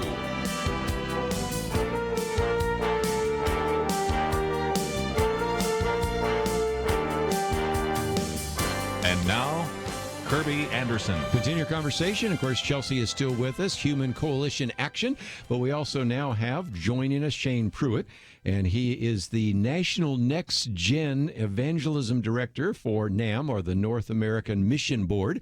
Of course, we first met him a while back when we were talking about his book, 9 Common Lies Christians Believe. This is a man that is kind of becoming the king of Facebook and Instagram. I have learned more about his family by watching Instagram and Facebook than even by meeting you face to face. So it's just great to have you in studio with us today. Hey, it's such an honor to be on, Kerby. It's always a pleasure. Always have a blast with you.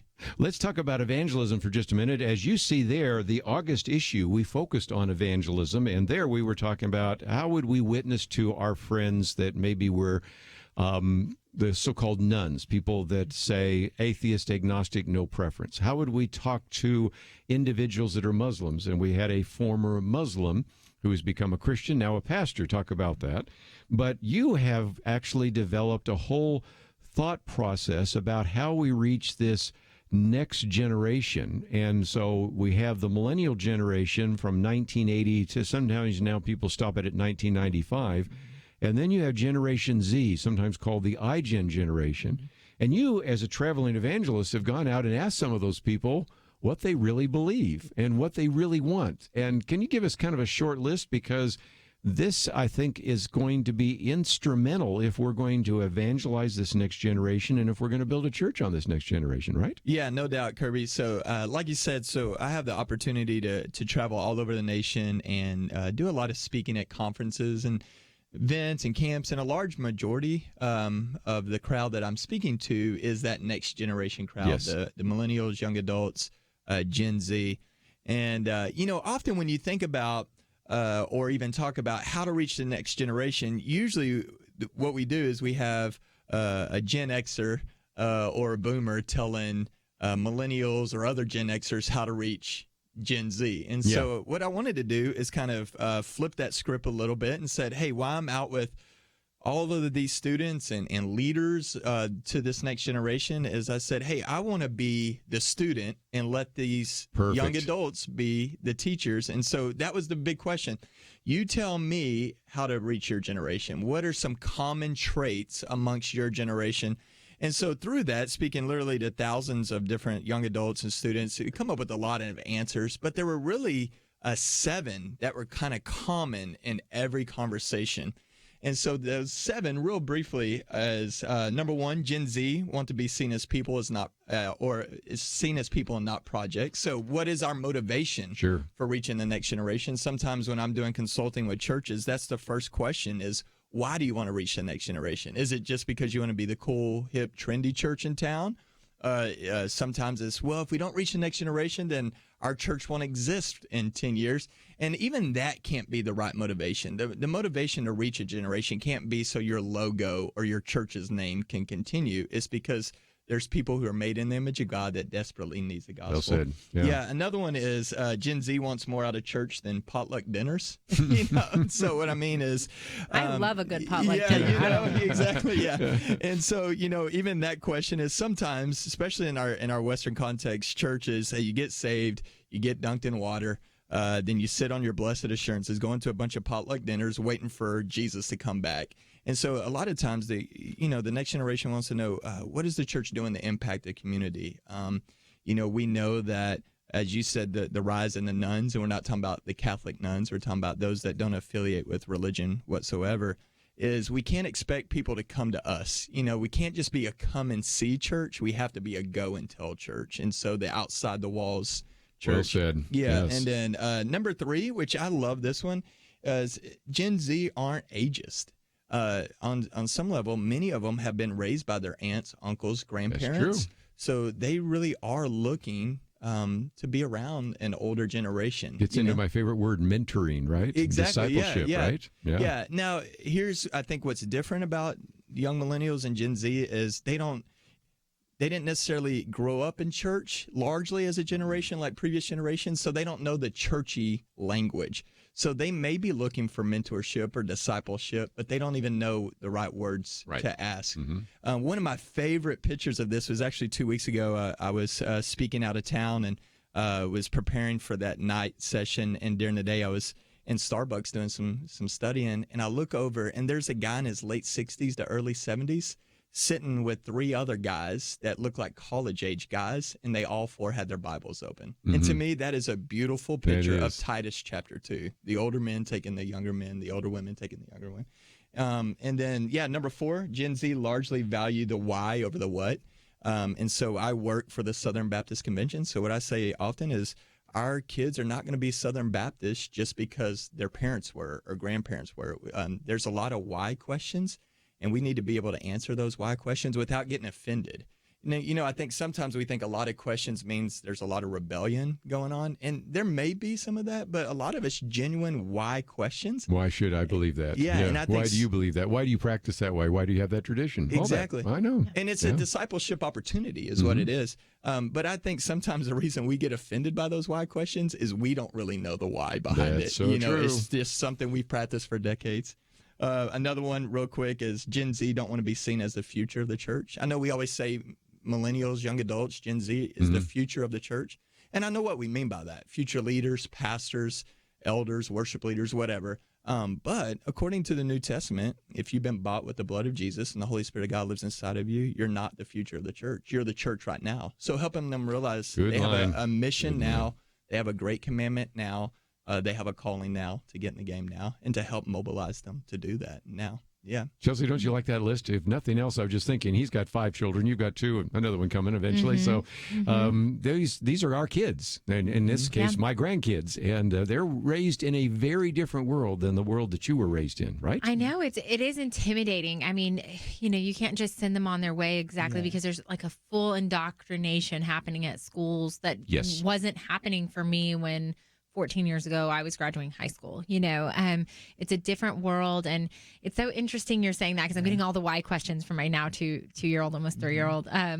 But it does make me stop and ask, and it does make me stop and think, and even just trying to dumb some basic theology down for my 2-year-old. It's kind of a beautiful way to have to express the gospel, but I know that if I don't equip him, someone else will try to, and not in the right direction. And I toured a school recently, and the headmaster said, Socrates said that a life not examined is not a life worth living. And here we teach that a faith not examined is not a faith worth having. And I thought that resonated so much. We're all stronger when we have those questions. It's more authentic to have that understanding. What you're describing is an authentic faith from a generation who's maybe seen some version of a dead church in America a little bit, not the European version, but we have we're in the Bible Belt where everybody attends church, and that means you're just a Christian. But to have these examining questions, I think, is just really indicative that they are searching for something authentic. Yes. No doubt. Well, let's take a break because I want to get more into that. But for those that say, well, I may have young children and I want to prepare them,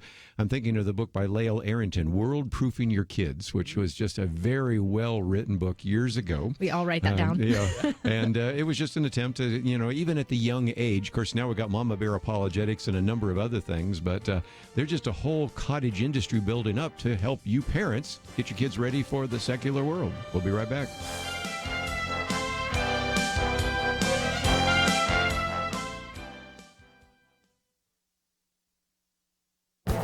This is Viewpoints with Kerby Anderson.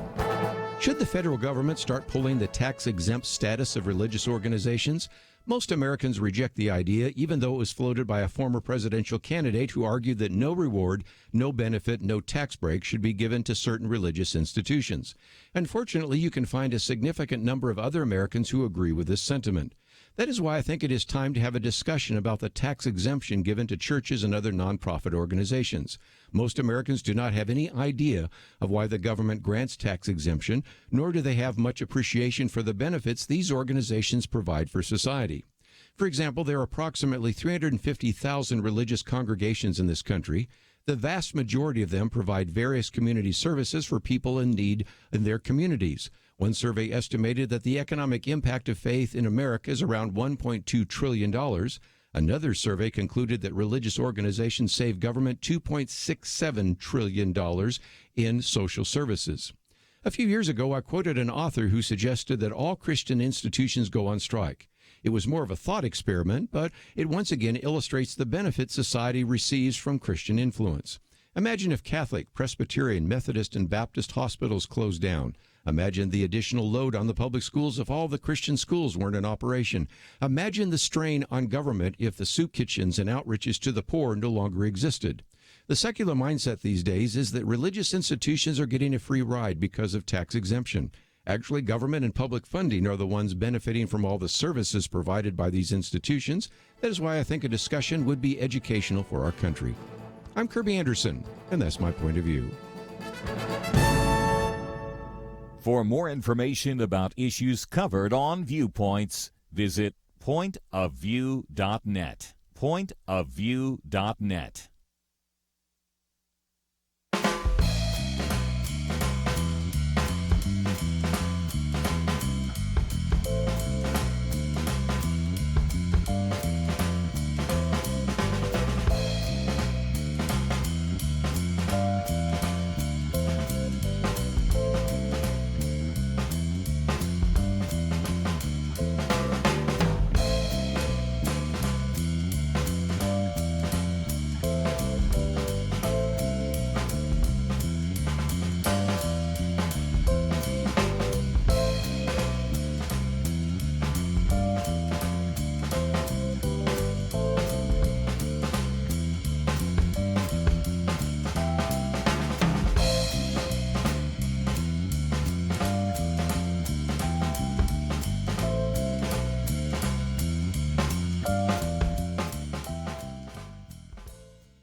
You're listening to Point of View, your listener-supported source for truth. By the way, as we are talking about evangelism for a few more minutes with Shane Pruitt, let me just mention that the August issue is on evangelism, and if you don't receive the Outlook magazine, that's one of the reasons to support this ministry, but also we'll be glad to send you a sample copy because I think it has some great concrete ideas on how to witness to people that are very secular. It also has probably the best material I've ever seen on how to witness to your fellow Muslims by an individual who became a Christian out of a Muslim world and is now a pastor in Frisco, interesting enough, not so far from where we're broadcasting. But you mentioned a couple things that show a remarkable difference. When I wrote a book back when you guys were just getting born on baby boomers back, I was predicting where the baby boomers would be in the 1990s. So that shows you how old that book is. Okay. But I was pointing out at the time that there was a real split between the older and younger. I mean, some of the baby boomers in the 1960s say don't trust anybody over 30. But I noticed with millennials and now with the iGen or Gen Z, they really relish and encourage connections between the older generation and the younger generation. So in some respects, they've reversed some really dramatic trends. But how about another one? I've heard Chelsey say that she had a cell phone when you went to high school. When I was 16 and driving, my parents were like, you can have a brick phone. Yeah. The Gen Z, they had iPads in their lap at the age of 1 or 2. So this is the full digital native generation. Isn't that a big issue? Yeah, no doubt. Yeah. And so, even practically, another thing said about this generation is the most connected but disconnected generation. Yes. And I even see it, my 13-year-old is when she will be on her phone, if we allow her, for hours through TikTok and FaceTime and Zoom and all those things with her friends. But then when they're in person, they don't really know how to interact with each other. It's the weirdest thing, and especially if it's unplanned. Oh. You know, like if you run into each other at Target. They just stand around looking. They don't really know what to do with that, especially an unplanned interaction. Yeah, it's so funny. And if that happens for women, you know as well as I do, Chelsey, that women are usually pretty good. They develop these steel magnolia bonds pretty quickly. So if the women are having trouble, that shows that part of what's happening with the technology, doesn't it? I think so. I mean, I'm so grateful in some ways that this experiment with technology on children, like the studies are coming out. My mom's a licensed counselor, so she's always sending me like the most recent behavioral things. And she sent me one last week that talked about the mass in their brains are less the more screen time they have. And, you know, we're just unfortunately through experimenting on our kids, finding out the wrong ways, the impact that these have on us, not just socially, but even our brains and developmentally. So hopefully, you know, I'll be able to try to protect my kids from some of that, but we still have an interesting world, certainly, to try to disciple little lives in. Yes. Social media is one of the booklets we make available, and half of it deals with the effect on your children, the other half on something Chelsey and I talk about, social media censorship. So that's just a resource. I think you had a couple more. Wasn't it authenticity? Isn't that a big issue for this generation? Yeah. So, number 6 on the list. So we made it through the first 5. Number 6 on the list is Gen Z want authenticity and transparency. You know, I think that's helpful with those who are maybe speaking to the next generation, teaching, leading, preaching. You know, there was a time I know in my dad's generation, granddad's generation, even in seminary, you were told never use yourself as a personal illustration, you know, because people need to have a certain kind of perception of you and idea of you. And that will definitely not connect with the next generation. In fact, I think we need to share stories, and we need to be open with our struggles, even as leaders, and our failures and the need of the gospel daily in our life. Because if we're not, then what will happen is the next generation will look at that and go, number one, that's fake, you know, or number two, I can never attain that. You know what I mean? If we're always got it together, if we're always the heroes of our own stories, if we always put off this kind of persona that nothing ever goes wrong with us, we never sin or mess up, then they'll look at it and go, that's fake, or I can never attain that. So we'll try. So I think we need to be honest with our struggles. But I would also say this, we need to bring in the redemptive factor of the gospel, because one thing I know about younger generation is that they're very transparent, almost to a fault sometimes, where some of it you're like, hey, leave that for the Lord. Take that to the Lord. You don't have to tell us all of your sins. You know? Yeah, but what I see sometimes, especially in kind of younger adults in times of small group, is confession is really high. But it's almost like you're confessing the same thing week after week after week after week. And you're like, hey, where's the victory of the gospel in this? You know, so I think that's important. And then lastly, Gen Z knows brokenness at an earlier age. And I think this goes back to what we were talking about, the internet, screen time, social media. They've been exposed to brokenness, whether it's the breakdown of their family, pornography issues, you know, just constant news that they're seeing over and over. I think they're exposed to brokenness at such an earlier age. I think the exciting thing about that is they're looking for a solution at an earlier age. You know, especially sometimes in that Bible Belt South, sometimes you almost have to convince people they're lost before you can share the gospel with them. I think this generation coming up knows they have a huge issue, and they're looking for a solution. And again, I'd love to get Chelsey's comments, but, you know, when we were growing up in the previous generation, whether builder generation, boomer generation, we used the kind of the bell-shaped curve, you know, some on each side. But now you see it splitting off. It's almost bifurcating. Let's just take one example. Charles Murray, in his book Coming Apart, points out that in the 1960s, everybody grew up in intact families. It didn't matter whether you were affluent or whether you were working class. Now he's noticed that 80% of affluent families still have intact families where mom and dad are there. Only 30% of working class families. So it's sort of bifurcating. You can do it a different way. Christians, although they do get divorced, still don't get divorced quite at the rate of the non-Christians. So Christians sometimes grow up in homes that are a little more stable.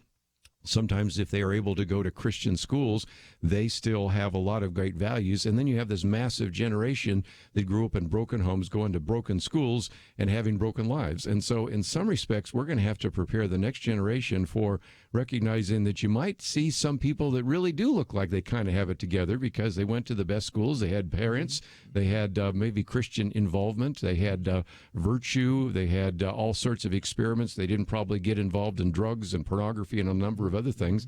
Then you have this massive society that have gotten involved in all sorts of things and have the brokenness that we're going to have to prepare our kids for.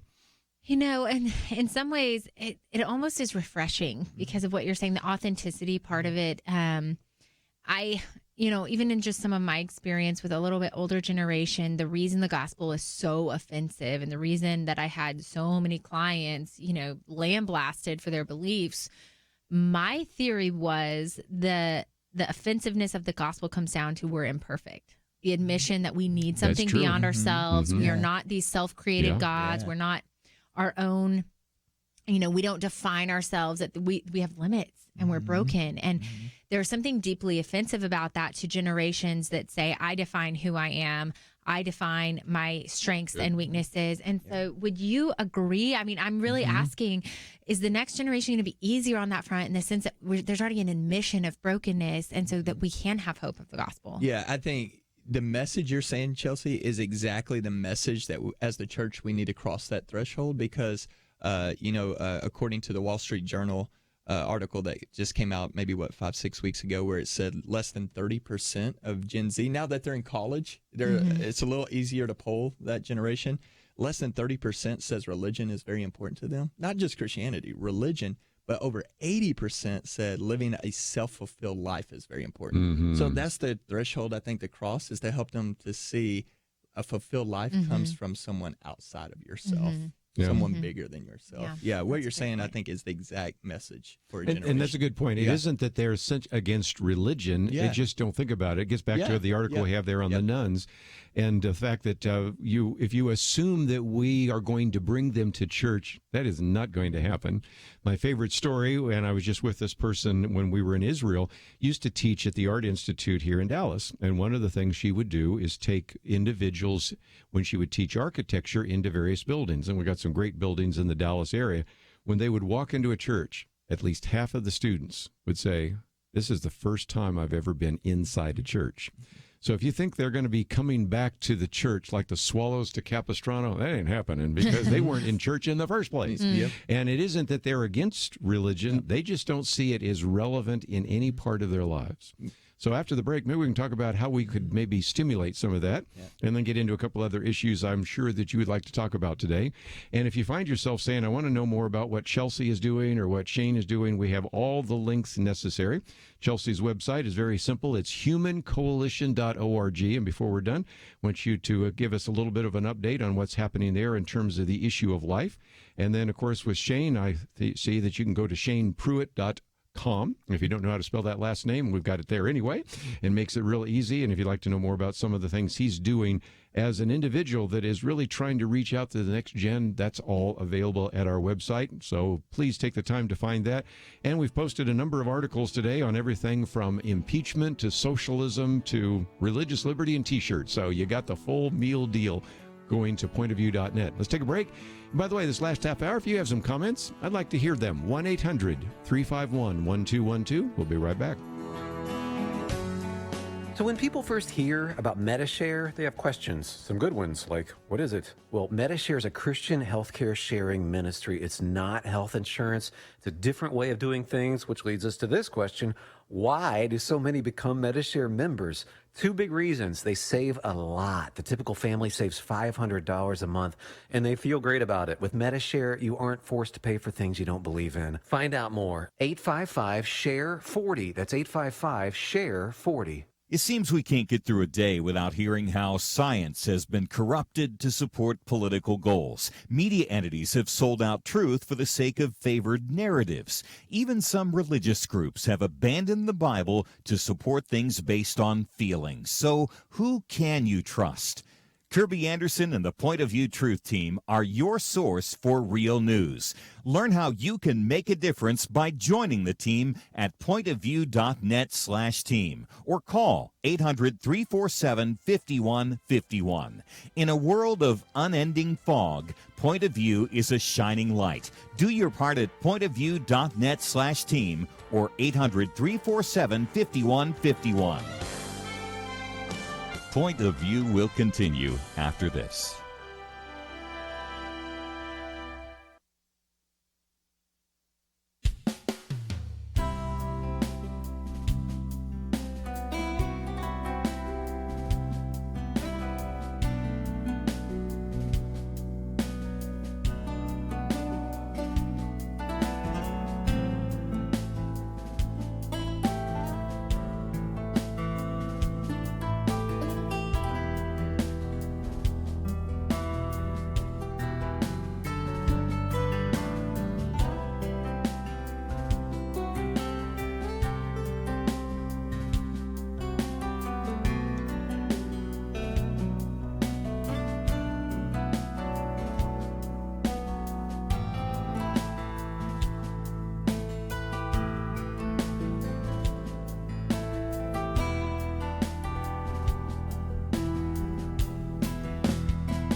You are listening to Point of View.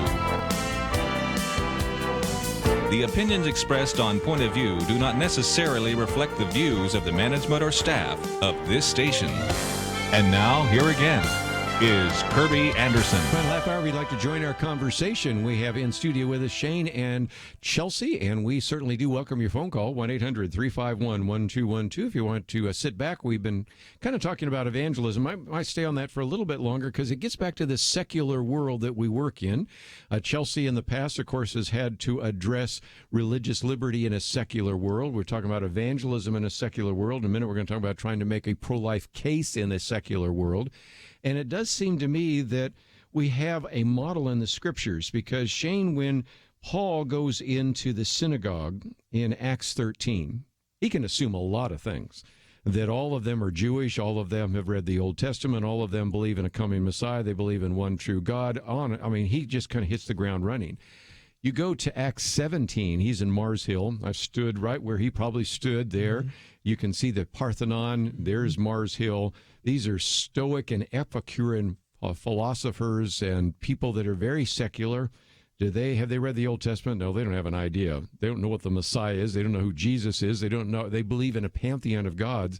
I would suggest to you that the world that we're raising your kids in and the world that we're doing evangelism in is more of an Acts 17 culture than an Acts 13 culture. And so we have to use the methods that Paul uses there, don't we? Yeah, no doubt. That's a great point, and it's something that we were talking a little bit during the break is that, I think all of us in us have a little bit of a rebellion side to us, and so as culture is changing, I think for generations coming up, if they are a follower of Jesus living out the Bible, it's almost going to seem like they're rebelling against culture, And then, yeah, I agree. And I think Paul was such an expert, which I love and try to learn that as well. He was such an expert at taking things from the culture around him that culture knew and then made a beeline to the gospel, which I love that. And that's, I think, another thing that at least I try to do. I think everybody's got to do what fits them. Is I often will take things that millennials, Gen Z know from culture and then bring the gospel to it. So, not too long ago, Shawn Mendes had a popular song called In My Blood. Mm-hmm. And so I would use lyrics from that and show the brokenness because he's crying out for help. He just doesn't have a solution. And then in the song, he's like, it's not my blood. And the point is, it's in the blood of Jesus, though. So I thought Paul was the expert of always taking things from culture and pointing it towards the gospel. Yeah. And it seems to me, Chelsey, that you've run into this when you talk about religious liberty, because I can remember not so long ago that somebody standing up for religious liberty, and it was a religious liberty lawyer, was kind of like a civil rights lawyer. You were seen in a very valuable way. But now, every time I turn around, it sounds like religious liberty is being portrayed as an excuse for being anti-LGBT. So we're going to have to do some re-education, aren't we? Yeah, there's a long, beautiful history that's rooted in the Constitution for religious freedom and for the right to live out your conscience without government interference, whether that's, there's a whole host of ways that occurs. But halfway through my time when I was at First Liberty Institute, I would go on these recruiting to law school campuses, and about halfway through, it became almost a dirty word, and like the students would back away once they heard what you did. But the truth is, I am a civil rights attorney. I am. It's by definition, those are constitutional civil rights. They're given to us by God, not the government, and so there's a lot of venerable things that can come from protecting everyone's conscience because, after all, it is a two-way street. So I would represent synagogues and mosques equally.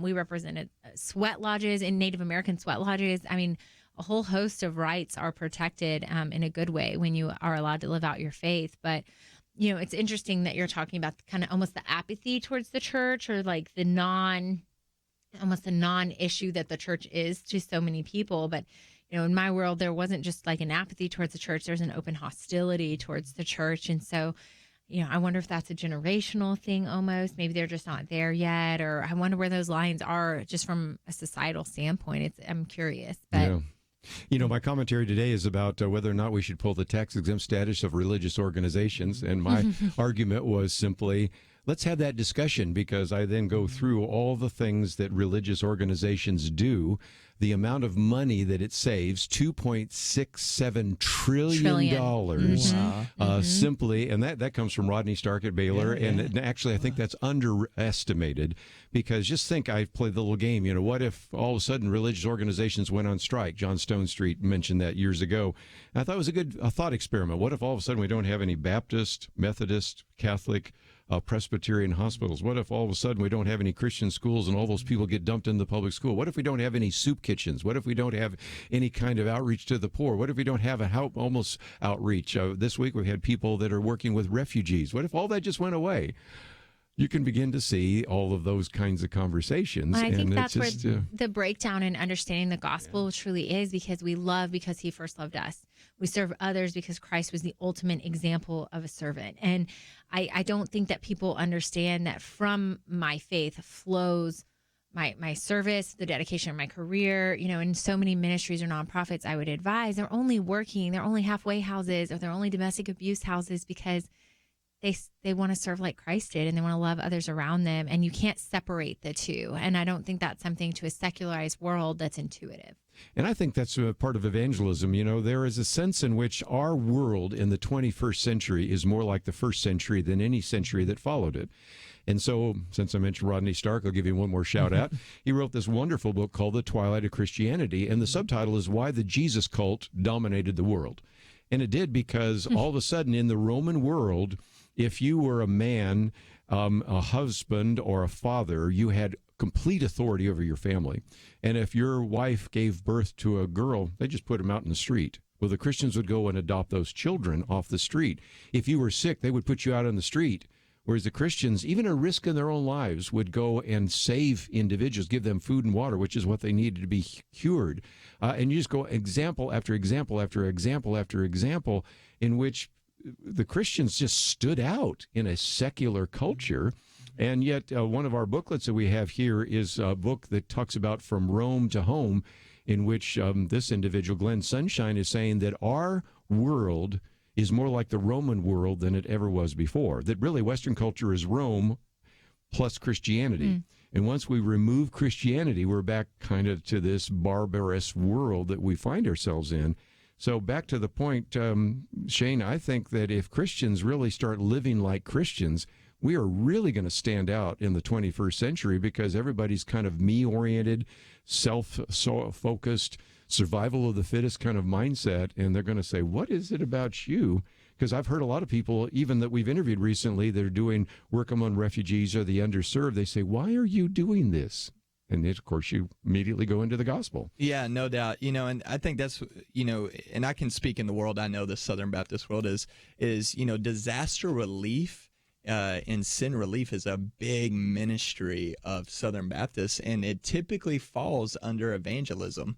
And the reason is the reason that we want to do these is so that it gives us an opportunity, gives us a right, gives us a trust to be able to point people to Jesus, which I think is the beautiful picture of missions. Is you're handing out a sandwich to point people to the bread of life. You're giving water to point people to the Baptist water of life. Men, Samaritan's Purse, World Vision. Let's take some phone calls. I've not been very good taking calls today. Oklahoma, KJDR. Jim, what would you like to add to our conversation today? You were talking earlier about, the ignorance about socialism and capitalism and things like that. I've just been watching on YouTube Jaywalking with Jay Leno and Jesse Waters, Waters World. Mm-hmm.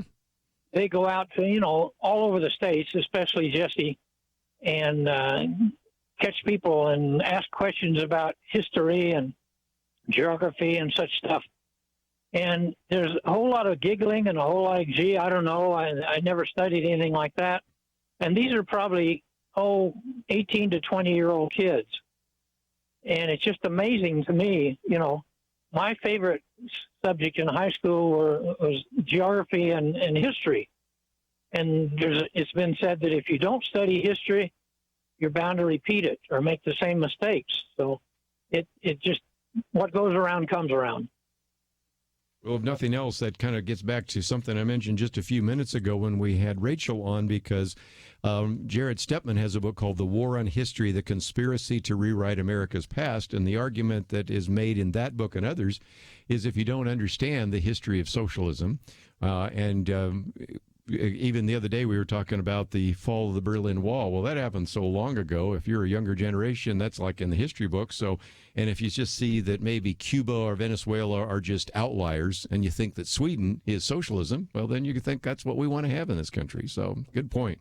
I need to take one of those mandatory breaks. We'll come back and finish off our comments today. And again, also want to focus a little bit of time and attention on the two websites for both of our individuals around the round table. So you can go to the website for just a minute and check those out. And when we come back, we're going to talk about some resources that they make available to you and also some of the resources we make available here at Point of View. Let's take a break. We'll come back with more right after this.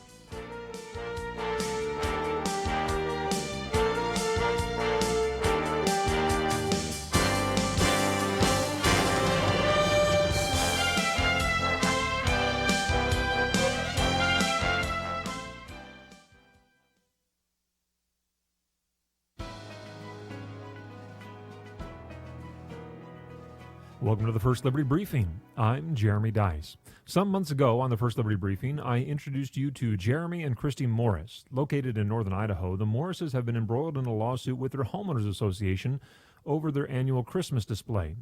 But they don't just put Christmas lights up to look at them. The Morrises want to bless others with their lights, and so they decided to spread a little Christmas cheer by inviting folks onto their yard, sharing the gospel with them over a cup of hot chocolate, and asking for donations for disadvantaged kids in the area. But the HOA told them to get rid of the lights and based their disagreement with the display on the Morrises' religion. Jeremy and Christy sued and convinced a jury that the HOA engaged in unlawful religious discrimination in housing. But the judge overruled the jury and entered judgment in favor of the HOA instead. In October of 2019, First Liberty and our volunteer attorneys at Gibson, Dunn & Crutcher appealed the judge's decision and asked the Ninth Circuit to reinstate the jury's decision. As Christy Morris explained, I had to go to court because I invited my neighbors for Christmas. I truly hope the judges of the Ninth Circuit will free us to be able to once again celebrate Christmas and raise money for charity. Me too. No one should have to fight to spread a little Christmas cheer outside their own home. To learn how First Liberty is protecting religious liberty for all Americans, visit firstliberty.org. Students and teachers are being told that prayer, Bibles, and religion are illegal in public school, but that's not true. Learn the facts. Read your free Religious Liberty Protection Kit for students and teachers at firstliberty.org right now. Don't let anyone steal your freedom with bad information.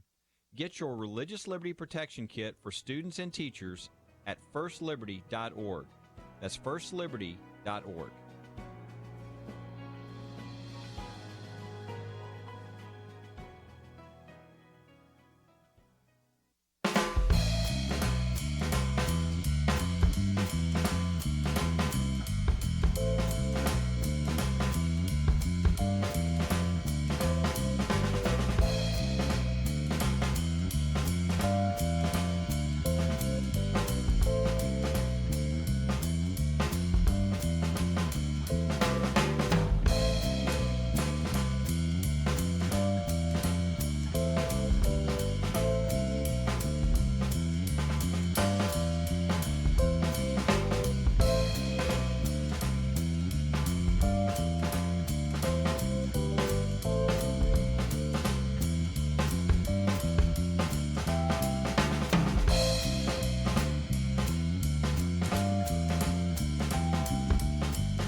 Now, back to Point of View, your listener-supported source for truth. Back once again, if you'd like to join us, 1-800-351-1212. But I mentioned my commentary today, but I'll give you a preview for tomorrow because the Attorney General of the United States, William Barr, gave a very significant speech in front of Notre Dame.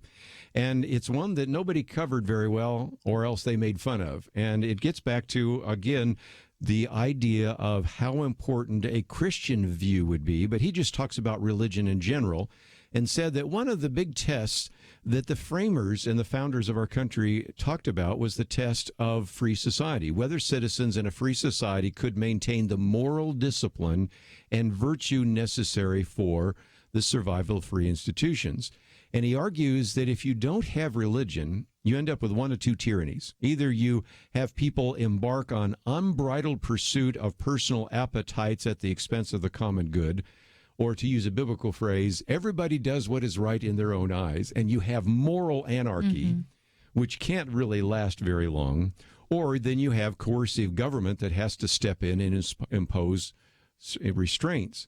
The problem with that is you lose your liberty, but also it's very expensive. If you have to have a police officer on every corner to get people to act right, you are just going to break the bank because you just don't have that ability to do so.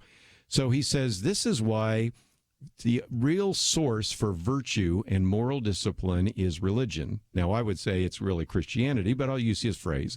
Religion helps teach, train, and habituate people to what is good. This comes from formal religious training and informal rules like customs and traditions. And so then he goes on to talk about some things we've talked about before with Chelsey, because he says those who defy the secular creed of the day risk a figurative burning at the stake, social, educational, professional ostracism, and exclusion waged through lawsuits and savage media campaigns. But if you think about it, what he's saying is that religion is really important. And so the case that we could make to the next generation, and even the older generation, is when you get rid of religion, you don't have anything left, because what you need are a lot of people to have kind of self-government, moral self-government. And if you don't have moral self-government, you're either going to have anarchy, and that can't last for very long, or then you have almost like a totalitarian government. What's your thoughts? Well, I mean, I agree with that assessment. I think it just creates a common moral compass. But you know, it is also, I was talking to a coworker about this earlier today. It's on the big C church, right? And parent, that includes the members. So not just your pastors, but to teach us to be fluent in ethics. And why, not just the rules of the road, the do's and the don'ts, but the why. Yes, exactly what you're speaking to, because I think that actually the Catholics do a very good job in being proficient on ethics and the logic that flows from them. And they have, bioethics written down for hundreds of years, unlike any other population. And as long as it's rooted in scripture, obviously, I think that Christians can benefit from understanding why we believe the way we do and think the way we think. And we know that social science ultimately backs that up and shows that, marriage is an important institution, and social science shows why. And then children in the confines of marriage is really beneficial for society. We have the societal impacts, but really understanding scripturally why it is that we act the way we act and it's different, I think is important to that. Yeah. If you want to build a society, you want strong families, and that's what Christianity talks about. You want people guided by moral principles. You want to pass those moral principles on to the next generation, and you want to have accountability, which can happen inside the church. Boy, that sure sounds like Christianity to me. What's your thoughts? Well, I was about to say, Kerby, I remember, I think someone else wrote a book on moral dilemmas that I actually was required reading for our ethics class. I think one Kerby Anderson wrote that, isn't that right? Yeah, I've run into people over the years that have read that book and said, that was really an interesting book, and you're younger than I thought you'd be, kind of thing. But that's the point. This whole idea of morality, I think the case we can make to the non-Christian world is you think that you can do your own thing, but quickly your own thing gets involved in somebody else's thing, and we just can't allow moral anarchy. If everybody does what they think is right in their own eyes, it is really going to be a disaster. Yeah, I think that's why the Old Testament is so important, and I think, and myself in the church world, is that movement of unhitching ourselves from the Old Testament is very dangerous, because part of the law of the Old Testament was first and foremost to show that you can never keep the law perfectly, so you needed a savior, right? We understand that. But also in the practical sense was so that the church would look different. Exactly what you were talking about earlier, that God had chosen a people that would look different so that other nations would notice that, and then the people of God would point to their God, And so now the church is called to do that, live differently so that culture takes a notice and want to know why we live so differently, and then we're able to point to our God who has saved us. Very good. Yeah. Well, we're just about out of time. I want to talk about some of the websites. Chelsey, let's go to yours for just a minute, because I want people to know more about what you're doing there at humancoalition.org. Yeah, so I work with Human Coalition Action, which is the policy group or the advocacy group of Human Coalition. And Human Coalition is the largest pro-life nonprofit in the country, and it provides clinic services to women who are pregnant, and specifically women that have already made the choice that they want an abortion. And we come alongside them after they're searching for how to obtain an abortion or where to get an abortion. We come in, we enter the picture, we get a hold of them, and we just begin the process of providing and enabling a support system for them to empower them to choose life ultimately. And so Human Coalition does great work with tens of thousands of women engaging in the support system, whether that's job training, whether it's helping with child care, and whatever that may be, to really help her choose life. And then I work on the policy arm for I'm the Texas State Director, but the national advisor on our C4 that really is going to try to use all of that wealth of knowledge we have about this abortion-determined woman and the clients that we serve across the country and start transforming that into policies and really working at the government level to make a significant change and to mobilize our grassroots more around this issue, get churches more engaged on this issue. So really big mission in front of us, but it's really, really important. And we just know that we're so close to having a culture that values the dignity of life and values women and enabling them to choose life. And like our conversation we had the other day with Lifesavers, puts a lie to this idea that, well, you pro-life people only care about the fetus, but you don't care about the mother or anything like that. That's a lazy talking point. It is. It's lazy. There's nothing. There's 2,500 pregnancy resource centers serving single pregnant moms. We're part of the solution, and so I'm glad that you brought that up. Yes, and again, it's just a good example of how you can quickly answer that silly argument. It was a bad argument years ago, and it's even worse now, so that's a good example. Shane Pruitt, we have the book, the blog, the speaking, and all the rest. If people would like to have you come and speak, maybe they're working on the subject of evangelism. They're wondering, how do I reach this next generation? You're available, aren't you? Yes, I am. Yeah, and so I serve with the North American Mission Board, which is NAM.net, which is the Southern Baptist Convention national entity. So you can find more there at NAB.net. And then my personal website is Shane Pruitt, PRUITT.com. And blogs, sermon videos. There's a request form where I can come and speak. And then the book, 9 Common Lies That Christians Believe, is available everywhere books are sold. And the idea behind that book is there's common cliches that we've adopted into the church and baptized them, made them a part of our vernacular that aren't necessarily biblically true, like follow your heart, believe in yourself. God won't give you more you can handle in some of those. Yeah, and again, you can relate very well to each one of those. So again, we have that information about Shane Pruitt. It's all available at pointofview.net. As a program note, let me just mention over the next couple of days, we'll have Robert Morris with us. Have Steve Green of Hobby Lobby will be with us. And so all sorts of individuals we'll be talking about all through the week. We'll be ending the week with Penna Dexter and Dr. Merrill Matthews and a variety of others. N.T. Wright will be with us. He will actually be by phone because he's still over in England. But so anyway, we've got lots of great things to talk about over the next couple of days. So I hope you'll join us every single day at Point of View. And if you'd like to find some of the articles, they're available to you as well. I want to thank Andrew and Steve for their help behind the scenes. Have a great day. We will see you back here tomorrow, right here on Point of View.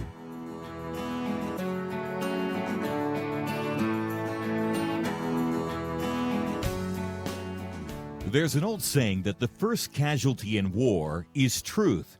Maybe that helps you understand what's happening in America right now. Thankfully, it's not a war with bullets, but there is a war for control. Control of the country and control of your pocketbook. Truth is under fire, but you can help turn the tide by supporting Truth. Join the Truth team at Point of View Radio. Learn how you can make a difference at pointofview.net/team or call 800-347-5151. Don't let truth become a casualty on your watch. Pointofview.net/team and 800-347-5151. So what would you do with an extra $500 a month in your budget? Pay off loans, save it, do something fun? Well, it's something you may need to think about if you become a member of MediShare. MediShare is a Christian healthcare sharing ministry, and it works. You can save big time on your healthcare costs, and you don't have to pay for things you don't believe in either. Find out more. Call 855-SHARE-40. That's 855-SHARE-40. 855-SHARE-40. Point of View is produced by Point of View Ministries.